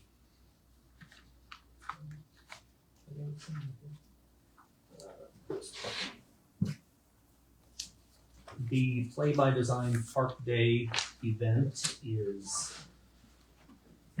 April 28th. You have the schedule on your bench there. This was sent to me by Cassie on the park board. As you can see, it'll start at 8:30 in the morning and end a little after noon, lunchtime. Myself, Thomas, anybody else with Public Works that wants to be there will be there, so they know. This is just kind of a pre-meeting to get everything together and see where we're at, make sure everybody's on the same page, especially with Public Works, to know about any pre-work that needs to be done or anything like that. I can try to answer any more questions that you may have about it. Also in front of you, you have the spreadsheet that was provided by Connor. That's the spreadsheet that they work off of for their fundraising and kind of outlines how they keep track of stuff. I just thought of who's doing the demo of the old Public Works. there. Yeah. I have a question. I've obviously already submitted a lot of questions that still don't have answers. They still aren't answered. So I'll continue to put those back in front of you to be answered, please. But a question I have, and I feel a lot more confusion now, is this actually a city project or a nonprofit project? No, the fundraising, well, Because you're talking like Connor is like taking care of all the details, but isn't this a city project? It's a city project, yes. Connor has volunteered his time To do the help fundraising. with the fundraising, Mhm. correct. But And as you recall, part of the process that Play by Design gave us, there's the fundraising component. Right. And they needed somebody, a fundraising committee, and Lydia and Connor are part of that fundraising committee, volunteering their time and services. So, do you have, seeing how we didn't have this before the meeting, do you have how much has to be raised as a total on this spreadsheet now?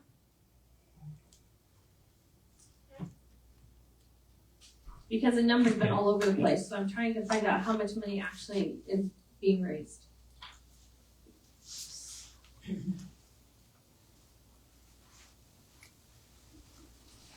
So currently $407,850 has been raised. The total amount of the project was 600 and some thousand, so that leaves a remaining of 200 and some thousand left to be fundraised or through grants.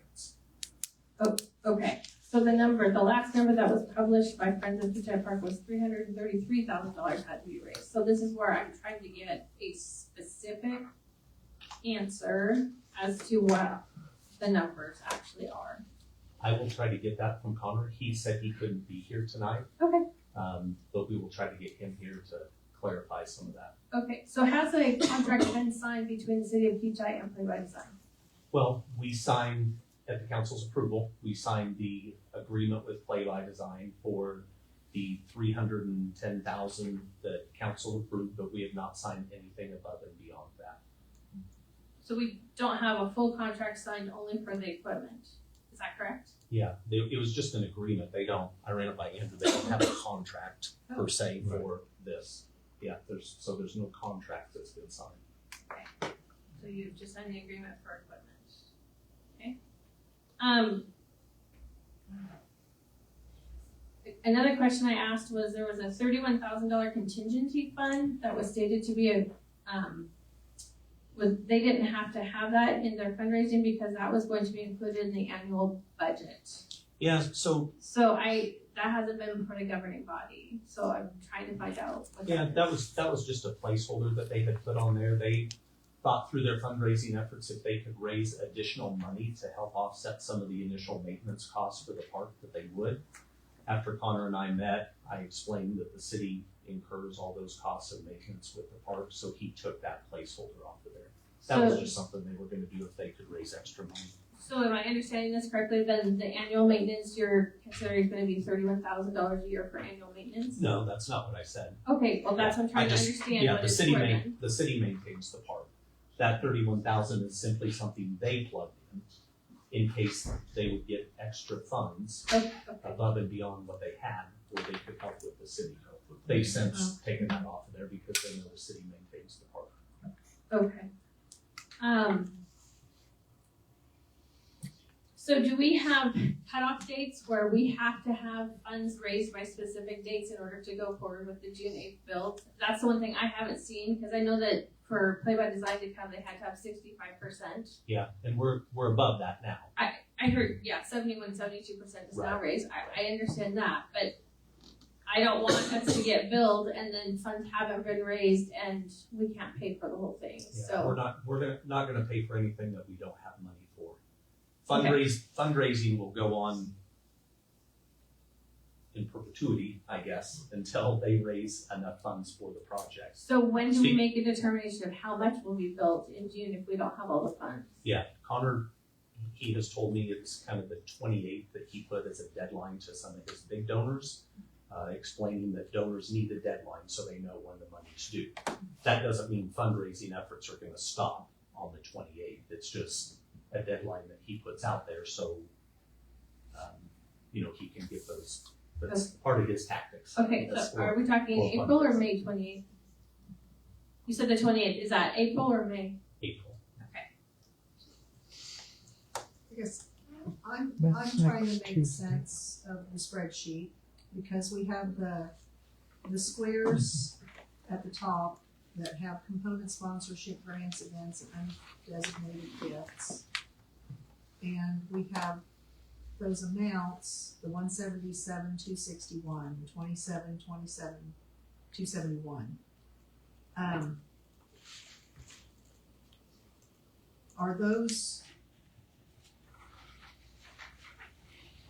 Are those just the breakout of what we're trying to gain, and they're not actually what has been collected?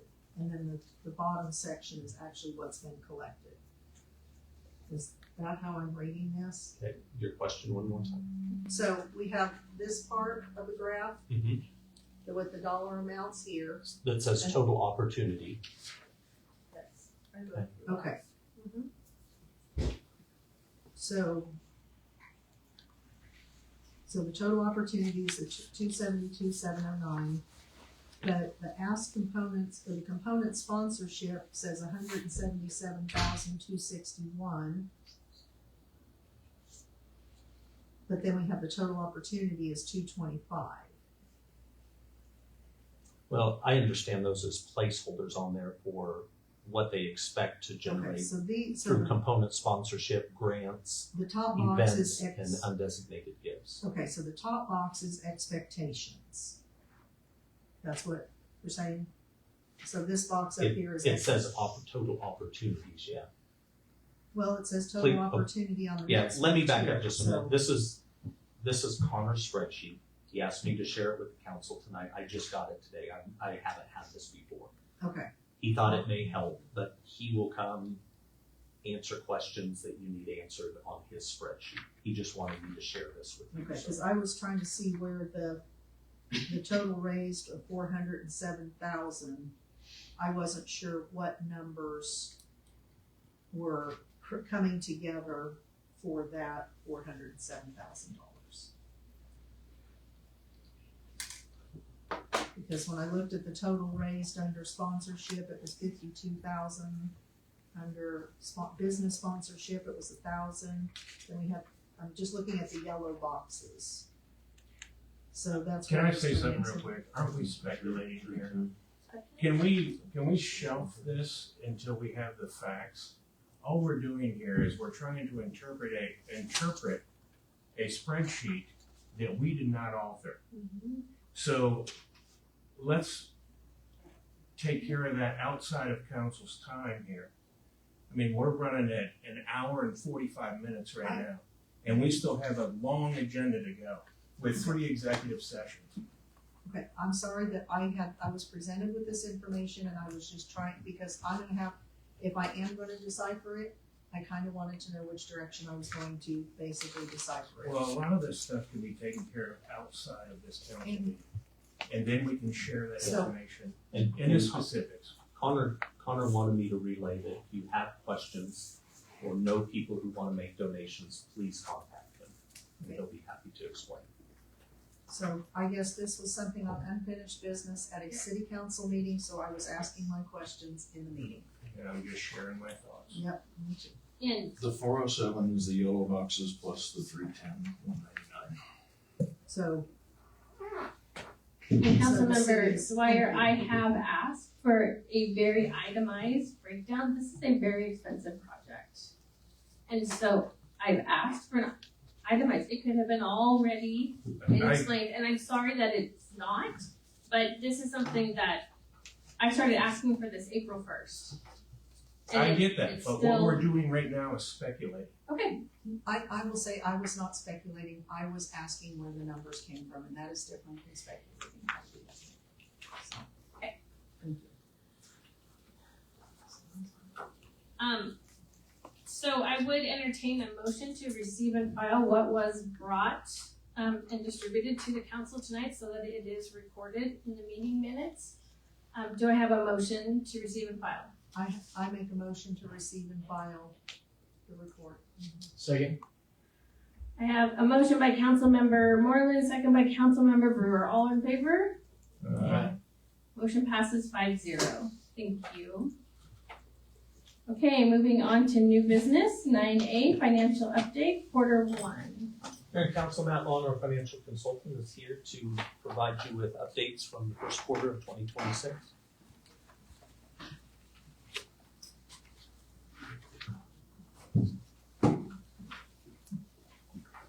Yep, you ready, Pete? Here, I think this will work. Good evening. So we've finished the first quarter, and so we're gonna take a look at the major revenue drivers as well as budget performance today. You see here, ad valorem tax, your mill levy essentially is about 12.7% above prior year collections. And when you take into account the amount that you grew, evaluation, that makes sense. Since I kept the flat mill levy. Personal property tax also on the flat as well, not the same amount. Motor vehicle tax,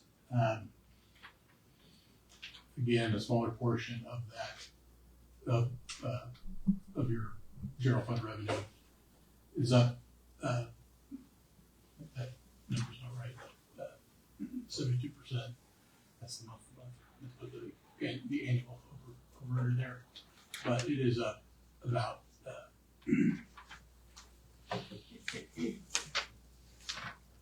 about 12,000 for the most collected this point last year. Motor vehicle is not as, regulated as, property taxes where you've got the half coming in the first year and half coming in the second year. It's more irregular how those taxes get paid.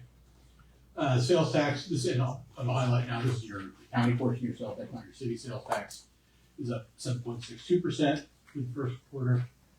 Here is your city sales tax, and it's up about 6.76% compared to what you received at this point last year. As you can see, it was a very big number in January compared to the prior year. And February was also a bit higher.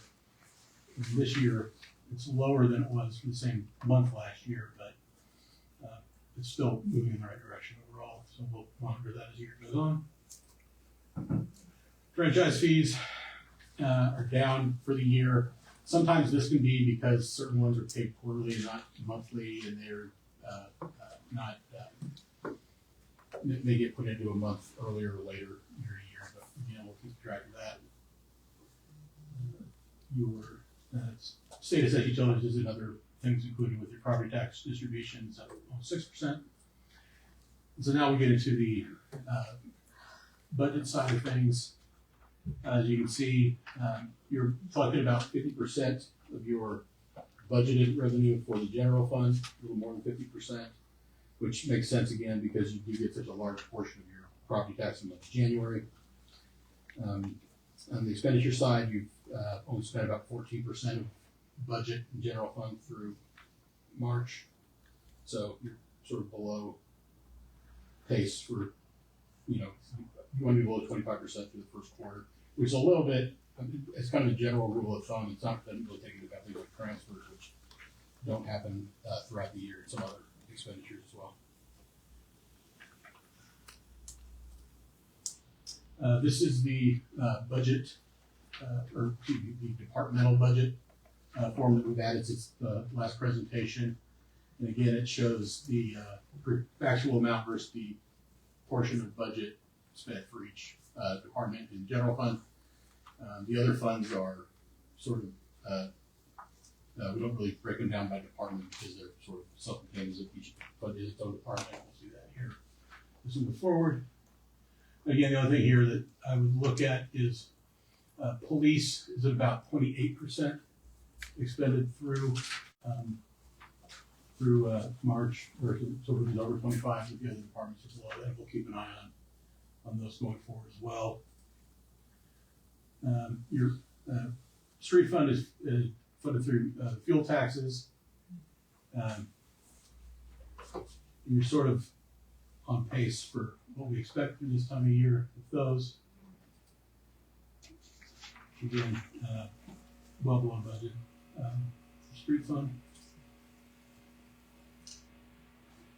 Really like to highlight here all of your utility funds, particularly here with water revenue. It's up significantly compared to where it was last year, which is a good sign because it was, you had lower than anticipated revenue last year. So it's things seem to be making up for it, definitely moving in the right direction, and hopefully your neighbors will want green lawns this summer to continue to collect that water revenue. Can I jump in real quick there, Matt? Yeah. Council, those numbers are a reflection of the changes we made to our rates last year, specifically for the water, where we were going underwater, and we didn't want to go negative in that fund, so we made adjustments that hadn't been made in many years. I think it was since 2016. So we righted the ship, and you can see where we're now headed in the right direction in that fund. Yeah, it's overall for the year, you're 45% ahead where we were last year. On the expenditure side too, you're well below the 25%. You're at just under 18% of budget for the water fund. Gas fund revenue is pretty much on pace for where we anticipated it to be. It's just at about 24%, so not lagging a little bit, but it historically looks like a lot of higher revenue months for gas are in the later part of the year, so we'll see how that turns out. And on the expenditure side, you're 12.7% of budget through March. The sewer fund, again, happy to see it's performing up. It was down the first 2 months of the year, but in March, after March, you're up 9% overall for the year.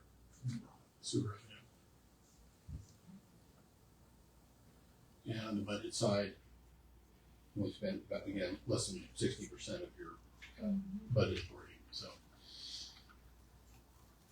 now I will say that, you know, these look like very low expenditure amounts for, you know, a lot of them are well below the 25% sort of rate we would like to see. But again, you got to figure too that you do include the transfer numbers, and those are not done month to month. Going forward, I may start doing a portion of them, you know, 1/12 per month if you guys want that. It's just we're getting started with this. I you know, some people do it at the end of the year, some people do half at the midpoint of the year, half at the end of the year, some people do them quarterly. It's really up to you. I think we should just talk about during budget actually this year, is how you want to handle that.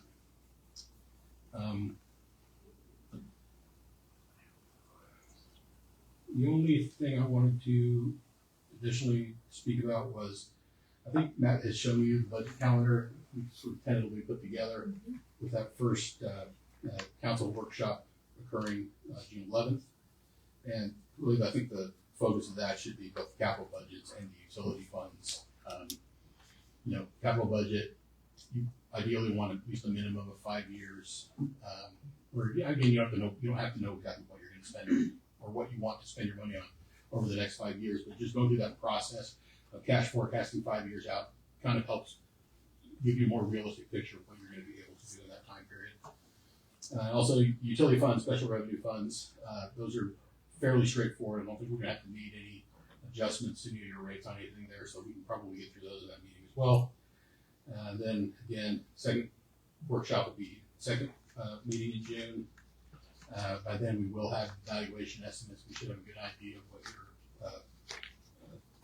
your general fund is going to look like.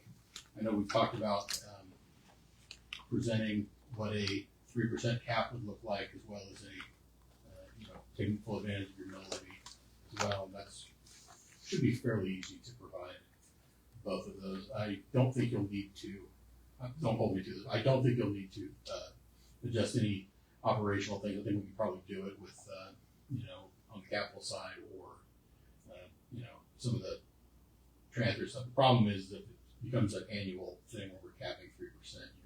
That at some point you're going to have to face the fact that you're going to need to start cutting. So it's just your costs are not going to stay at 3% growth yearly. They're going to go above that. Anyway, all that is to say that we should have more than enough time to have 2 full budget workshops, others if necessary, and other discussion meetings, with giving us plenty of time for budget adoption and hitting all the deadlines that are required for that. Where are we scheduling in the department heads presenting their budget requests for the season? Yeah, they're working on those right now. Okay. Police department has submitted theirs. We're working with Public Works to get theirs submitted. They're kind of waiting on their street plan.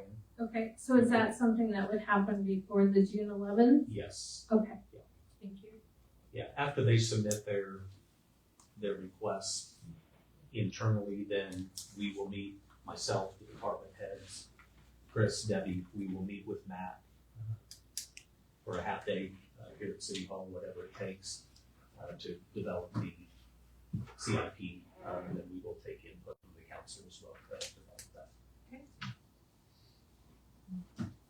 Council, any questions? Well, I had some, because, when I looked at the budget report that was sent to us in the packet, I noticed there was no ad valorem, no delinquent ad valorem. There were several of those that we would have gotten, and then I noticed that one of them was not even on the list, but I noticed that those were now included. Well, we found out that the January January I did not get it. advice from the county never showed up.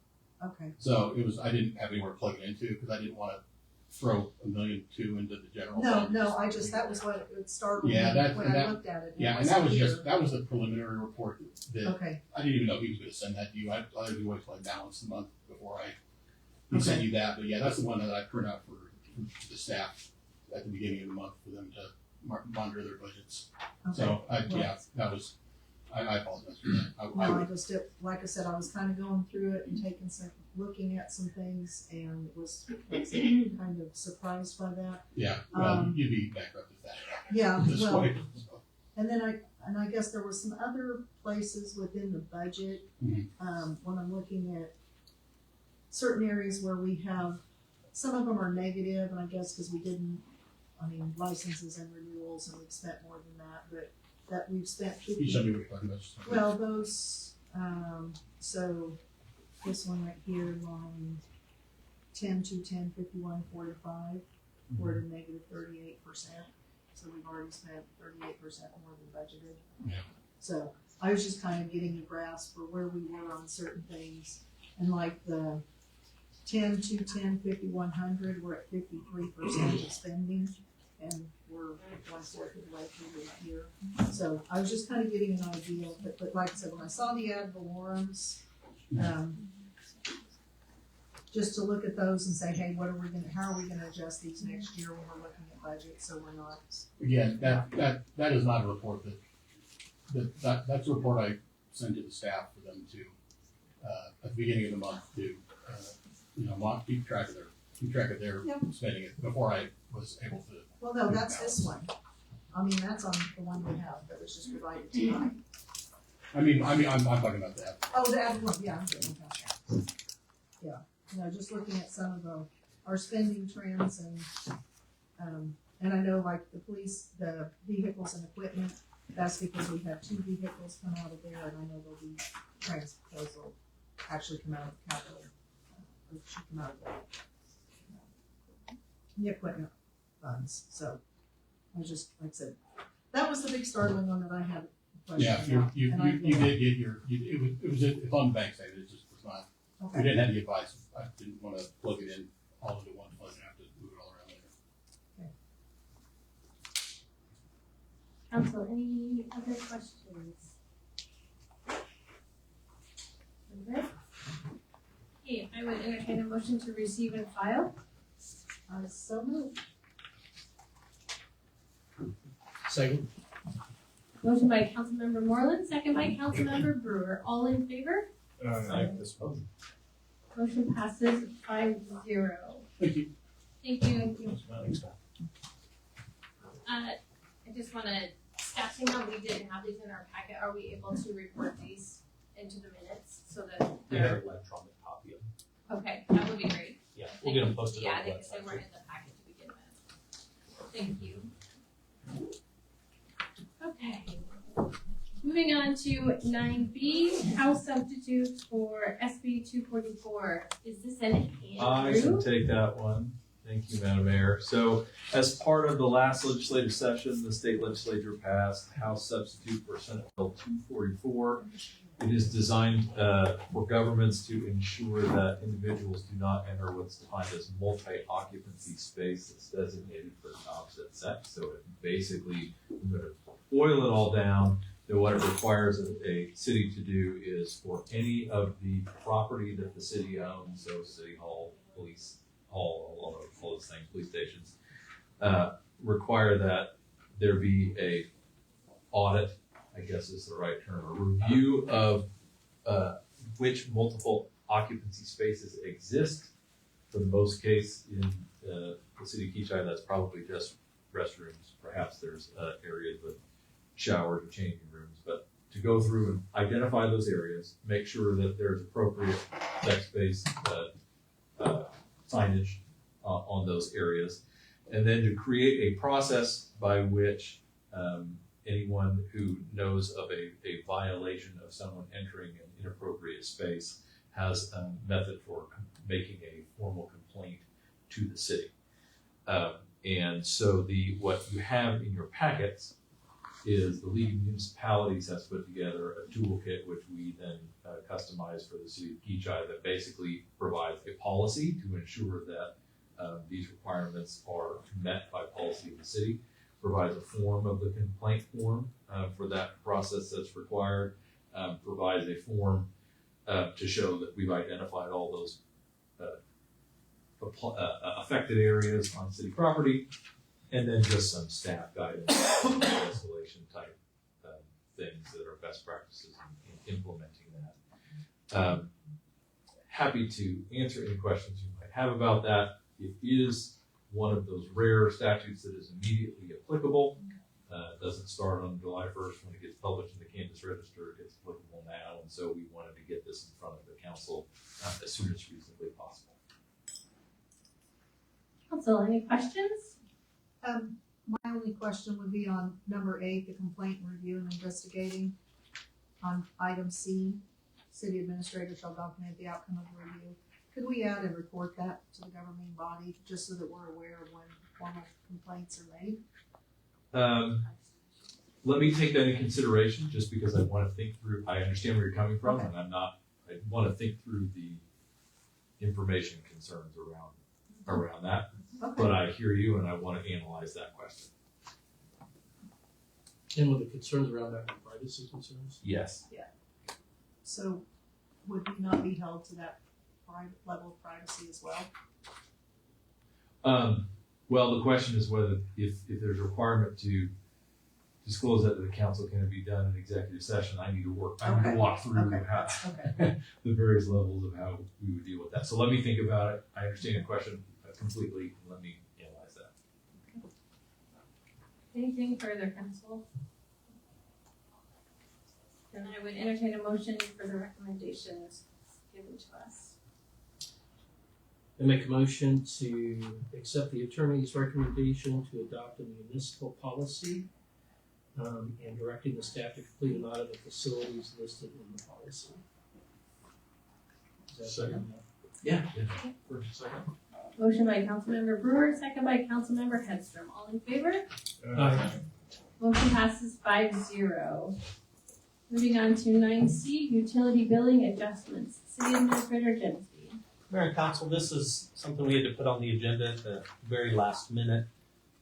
Chris was doing kind of a internal audit of some of the utility bills. She noticed there were several accounts that kind of had a static billing on them. They were only being billed for the base rate, and there wasn't any usage tied to them. So as she got to looking at them, she discovered there were, in my agenda item, I have 10, it's actually 8. I was correcting this at the very last minute, but there are 8 accounts that she found where the MIU, which is the part of the meter that sends the electronic signal to City Hall, and that electronic signal contains the use data from those meters.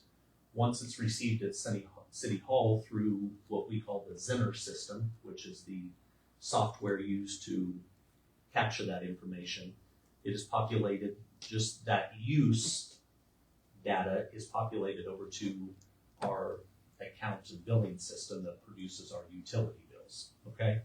So there were 8 units that had not been working, and Chris dug into it. I think the longest, there were a couple that hadn't been working for like 20 months, okay? There was no system in place to identify this when it was happening because they're 2 separate systems. So she got with Thomas on the Zenner side, which he deals with, and he got to looking in there and he's like, yep, there's some units that aren't working. So we identified which ones weren't working and came up with a system to make sure that it doesn't happen again or limit the chances of it happening again. So Chris has a review process that she does on the utility billing side. Thomas has a monthly review process that he does on his side because only he can see if his meters are working or not. The utility side can't see that. Chris can't see that. So we have things being checked on both sides. So the reason this is coming to you is because without those meters being read for some amount of time, there were some significant increases that occurred on those utility bills. And Chris came to me and she's like, this isn't right. We can't do this to people. So, and for example, there was one one bill that would have been close to $4,500. So we reached out to area cities. We reached out to Bel Air, Park City, and Valley Center. And she asked them what they do. Bel Air said, well, we bill the people and suffer the repercussions kind of when that happens. Park City said, we feel that it's our fault, it's our equipment that failed, and we do not charge people for it. And Valley Center said, we use a formula to prorate the usage, and then we charge that back to the customer. So looking at all three options, you have those in front of you, a full billing option, a prorated billing option, and a full forgiveness, is what we call it, option. We as staff looked at it and we felt that there is some ownership on the utility customer's end that if you're getting the exact same bill every month for numerous months in a row, there's probably a problem. You know, maybe you should reach out to City Hall and say, hey, I think there's something going on here. But it's our equipment that failed. We don't want to we don't feel the staff is right to hit people with a huge bill. And we have to understand those are lost costs anyway. We paid those bills, they're gone. So our recommendation to council, the reason this is coming to you is because we cannot go outside of what the city ordinance says, okay? So we need your approval to do anything different than what the ordinance says. So our recommendation is in this utility billing adjustment is that we use that prorated amount to bill the customers for the unused usage that they have. Now, with that, see if I can make this a little bigger here.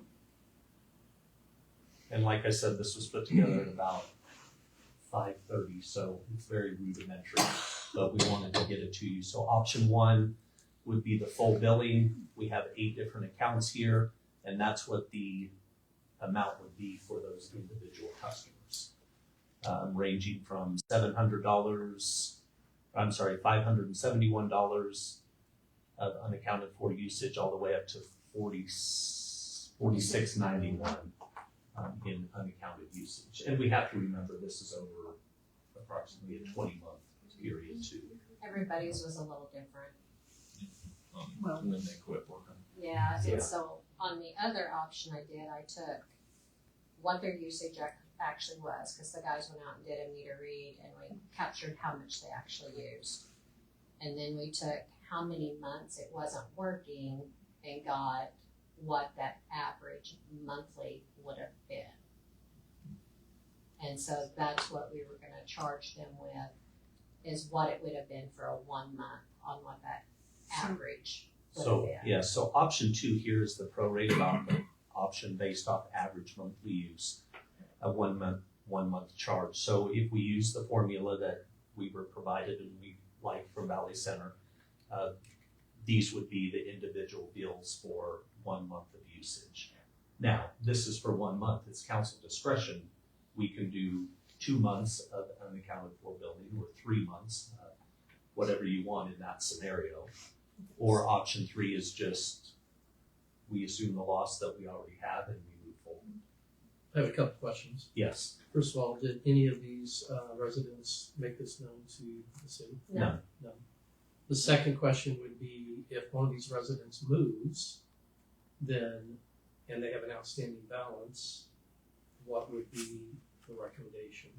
If it was an unpaid balance, it would be turned over to collections or eventually. So they would ultimately be responsible for it before they moved? Not before they move, but it could at go. some point in time? Yeah. Yeah. But they would still owe it? Yeah. Correct. So like they just couldn't move out and not owe it anymore? Correct. Okay. What is the defined period of time that you're asking for? Well, What do you mean? With the Well, prorated, it says is it for prorated once, down here, or it is says- it? The This- guys have changed the meter, so going forward, they're not gonna be an issue. This No. is so I can get billing out She's tomorrow. asking Okay. how many Yeah. months, do Because you have a it's- recommendation, how many you're- months if you were to do Yeah. that Yeah, right? it says Oh, that's over just a defined. 1 month. Chris's recommendation Oh, was 1 Just month. one extra charge. Just so, yeah, which would go on this bill. It would basically show what their usage would have been for this month. So I guess I have another question. So are we still checking Zenner for the non-working meters? Thomas does, I do not get into Zitter anymore, that's Thomas's. So, okay, because we used to do the checking and saying, hey, we don't have, this is. Yeah, he started doing an exception report, and he's actually going in daily and looking at them now. So we haven't been doing a regular audit and saying, hey, this is when, okay, because I knew that used to be kind of And a that's standard when, process. was it last year? Well, Maybe it was 20 months last ago. year, yeah. Thomas started, there was some issues with, he was changing, I was changing, and so we just did it where he takes care of Zinner, I take care of Tyler. And so it was just an overlapping between the two of us, and one of us caught it. I have a question. I believe I had a resident speak to me, I believe it was last year, that sounds like they had this problem and that it was finally recognized. And I don't know what the resolution was for them. Did they pay back their water bill? I don't know, because I don't know who you're talking about, Okay. so I can't look into it.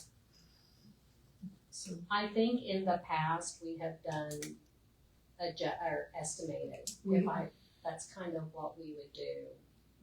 What we had previously done is we would look at how much usage did they actually use, and we would calculate it at the tier 1 rate, so they were never charged above that. And then we extended the payment plan options. Because really what's happened, in my estimation, if we don't hold them accountable and we just eat it, it's not us. Our residents have picked up that tab. And I think saying just, if we know that it's been going on for 20 months and then just to charge them a one-time prorated, that doesn't seem fair when, like I said, or equitable if they haven't contacted. Because I know I'll be honest, I don't look at my utility bill. I don't pay that one, I pay a different bill, so I look at, but I do look and see, what is my sewer charge? Because I know my sewer charge is gonna be based on my winter average. So I do think there is a little bit additional responsibility on the part of residents. Can I make a Yep. suggestion? It's not necessarily legal, but I want to throw it out there. So if the council decides to do some form that ends up being sort of substantial forgiveness of these undercharges, you could also make a decision and direct me to add into the ordinance some kind of a methodology going forward that's more of a, okay. Here's exactly how we're gonna handle this in the future, that, sort of lets the citizenry know, okay, as of right now, this is how we're going to do it if you have a malfunctioning, meter for a certain period of time. Isn't there something in the ordinance right now I that would says how have- we do it? I would have to check. We looked, we found something on the gas meters, but not necessarily on water I thought meters. there was something in the ordinance that. So that's why Unless- I'm unless I assuming the missed it, but I ordinance say couldn't they have to pay back the whole amount. I mean, the ordinance says we charge this rate.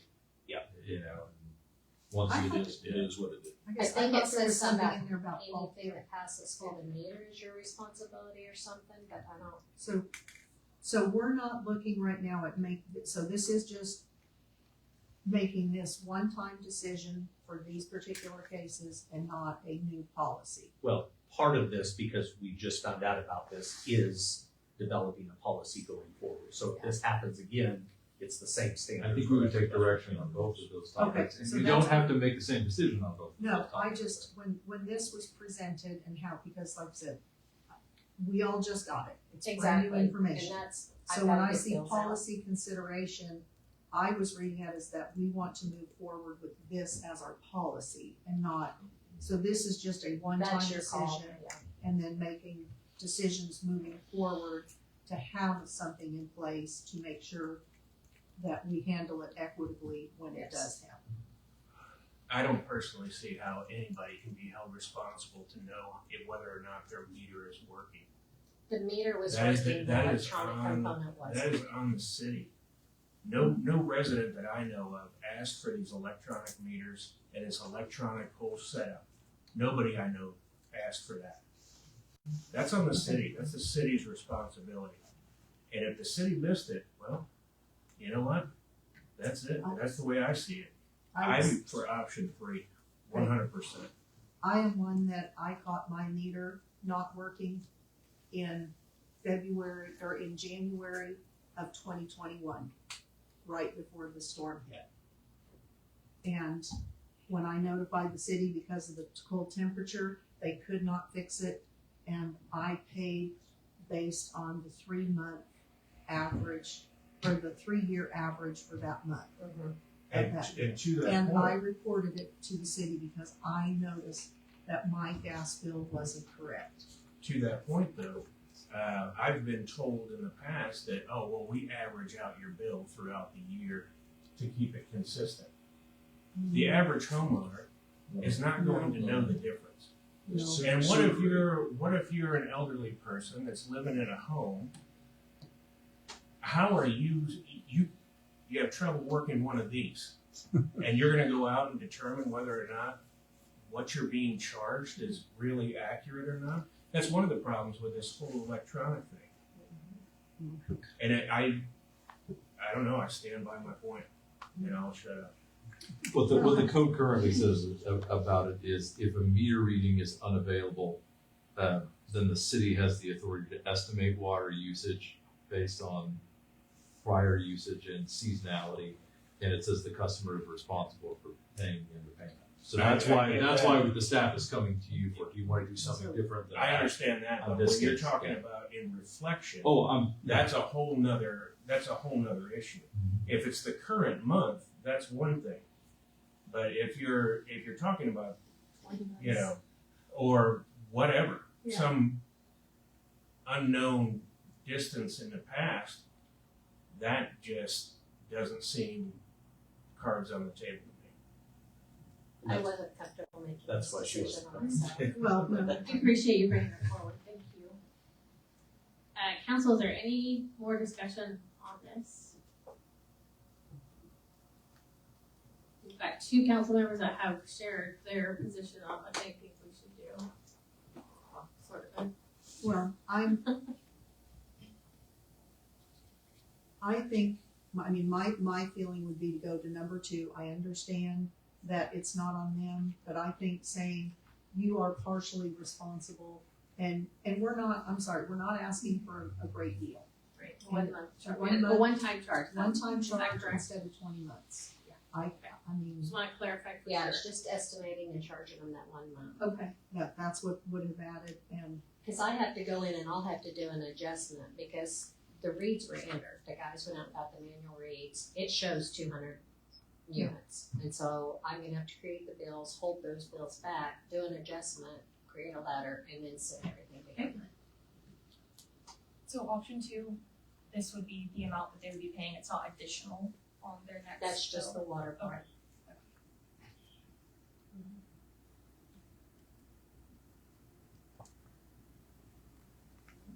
So this prorated amount is an extremely reduced rate, or they don't pay the full amount.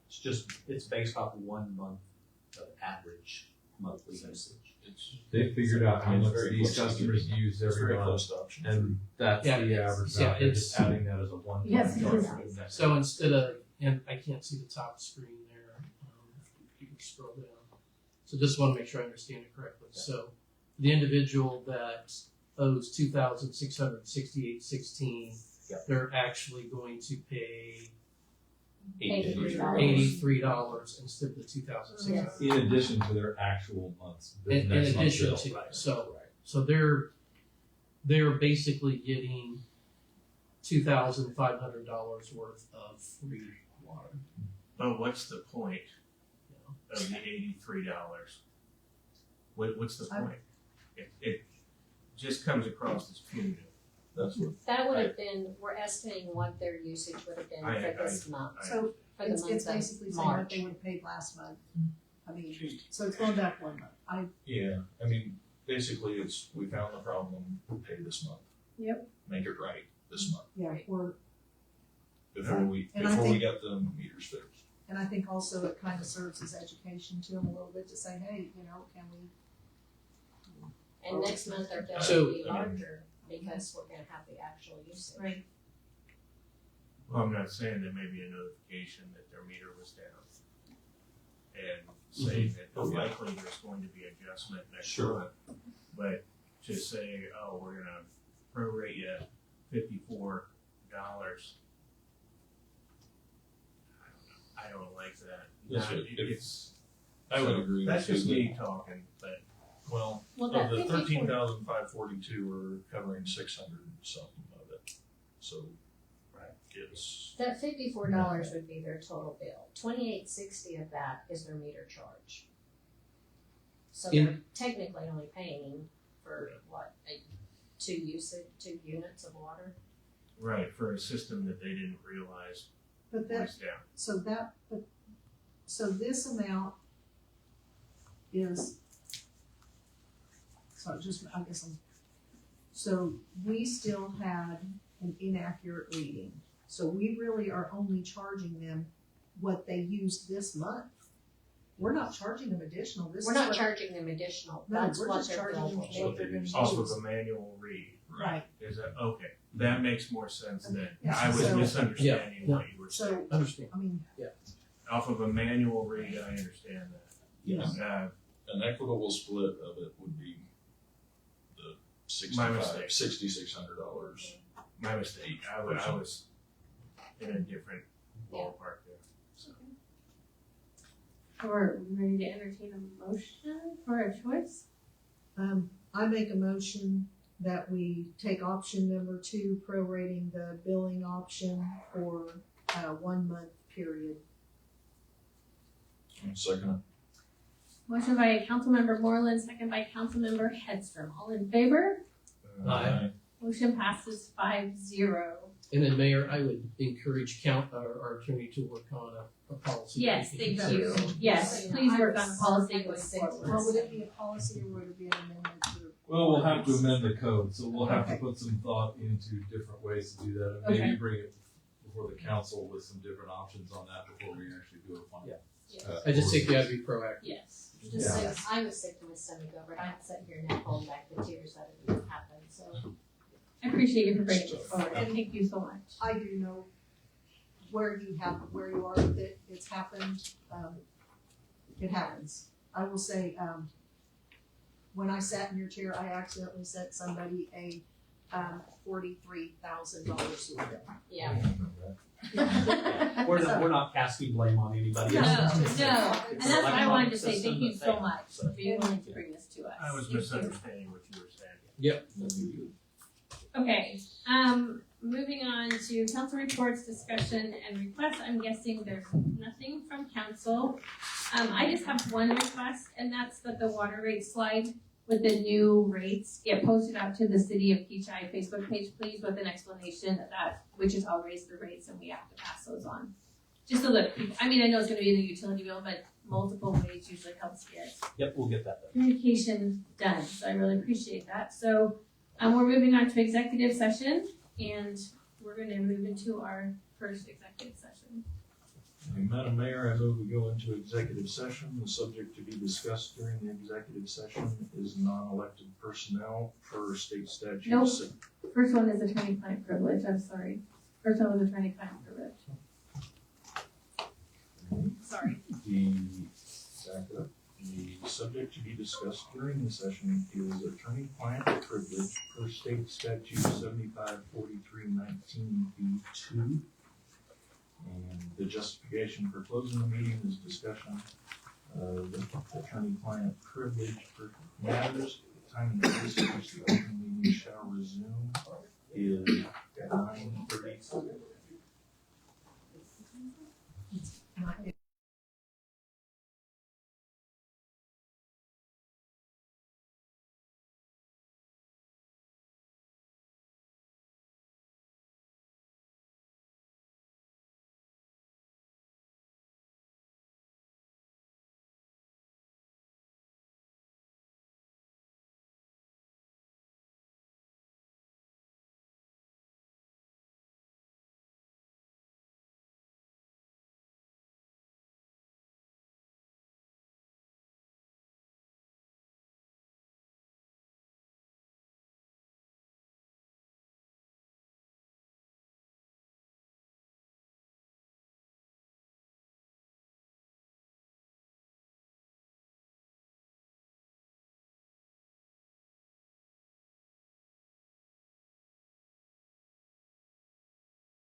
Yeah.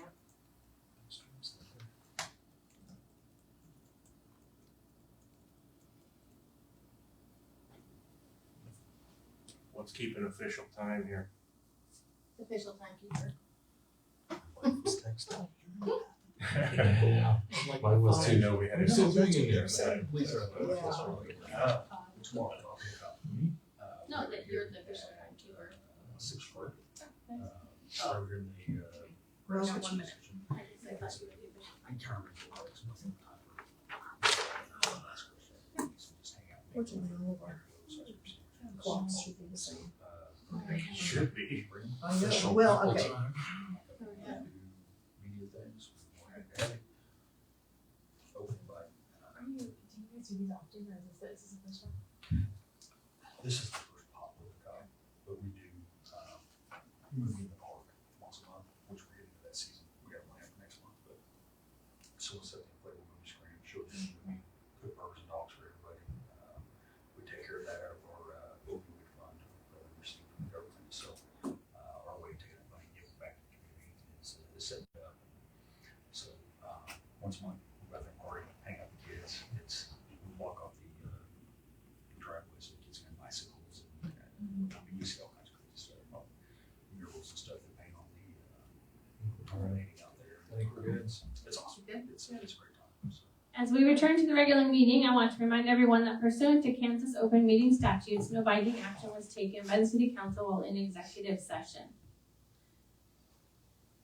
Entertain a motion for executive session. Madam Mayor, I move we go into executive session per Kansas State Statute 754319B1. The subject to be discussed during executive session is non-elected personnel. The justification for closing the meeting is discussion relating to non-elected personnel matters, and the time and place which the open meeting shall resume is 9:50 in the council chamber. Second? Second.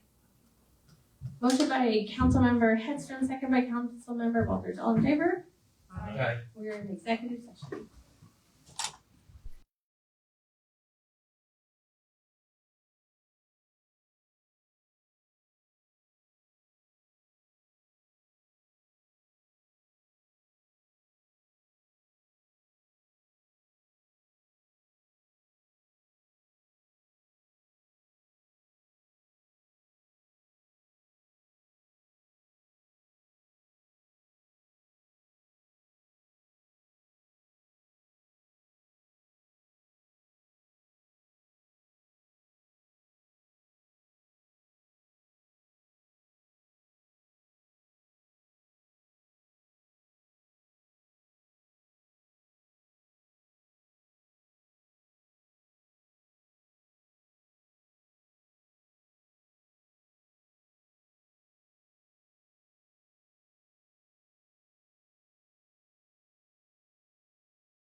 That's good.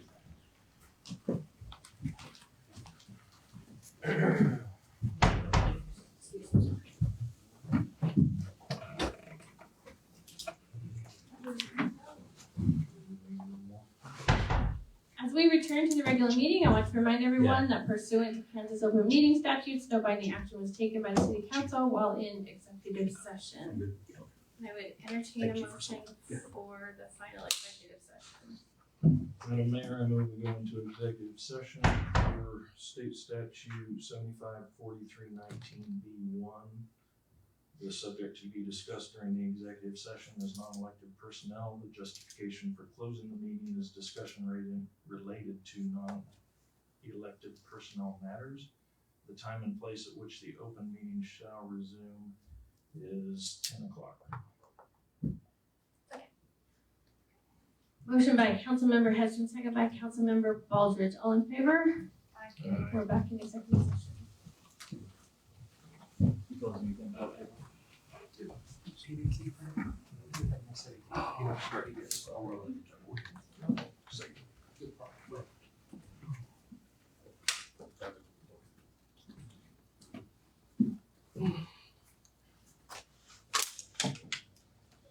Lindsay, correct?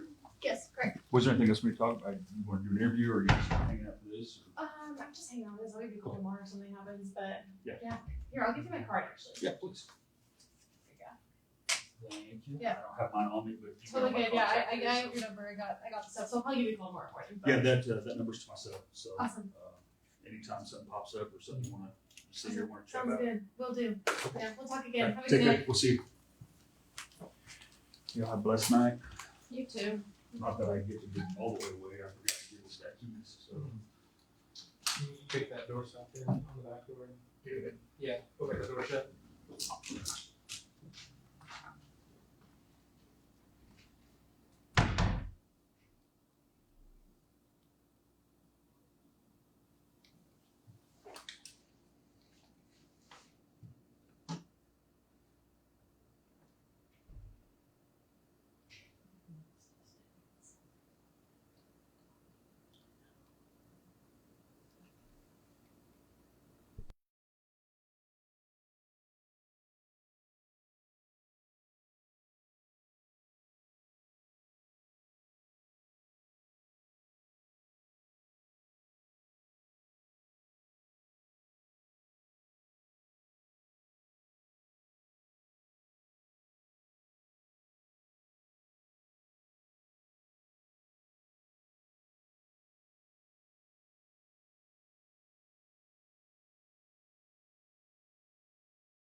return to the regular meeting, I want to remind everyone that pursuant to Kansas open meeting statutes, no binding action was taken by the city council while in executive session.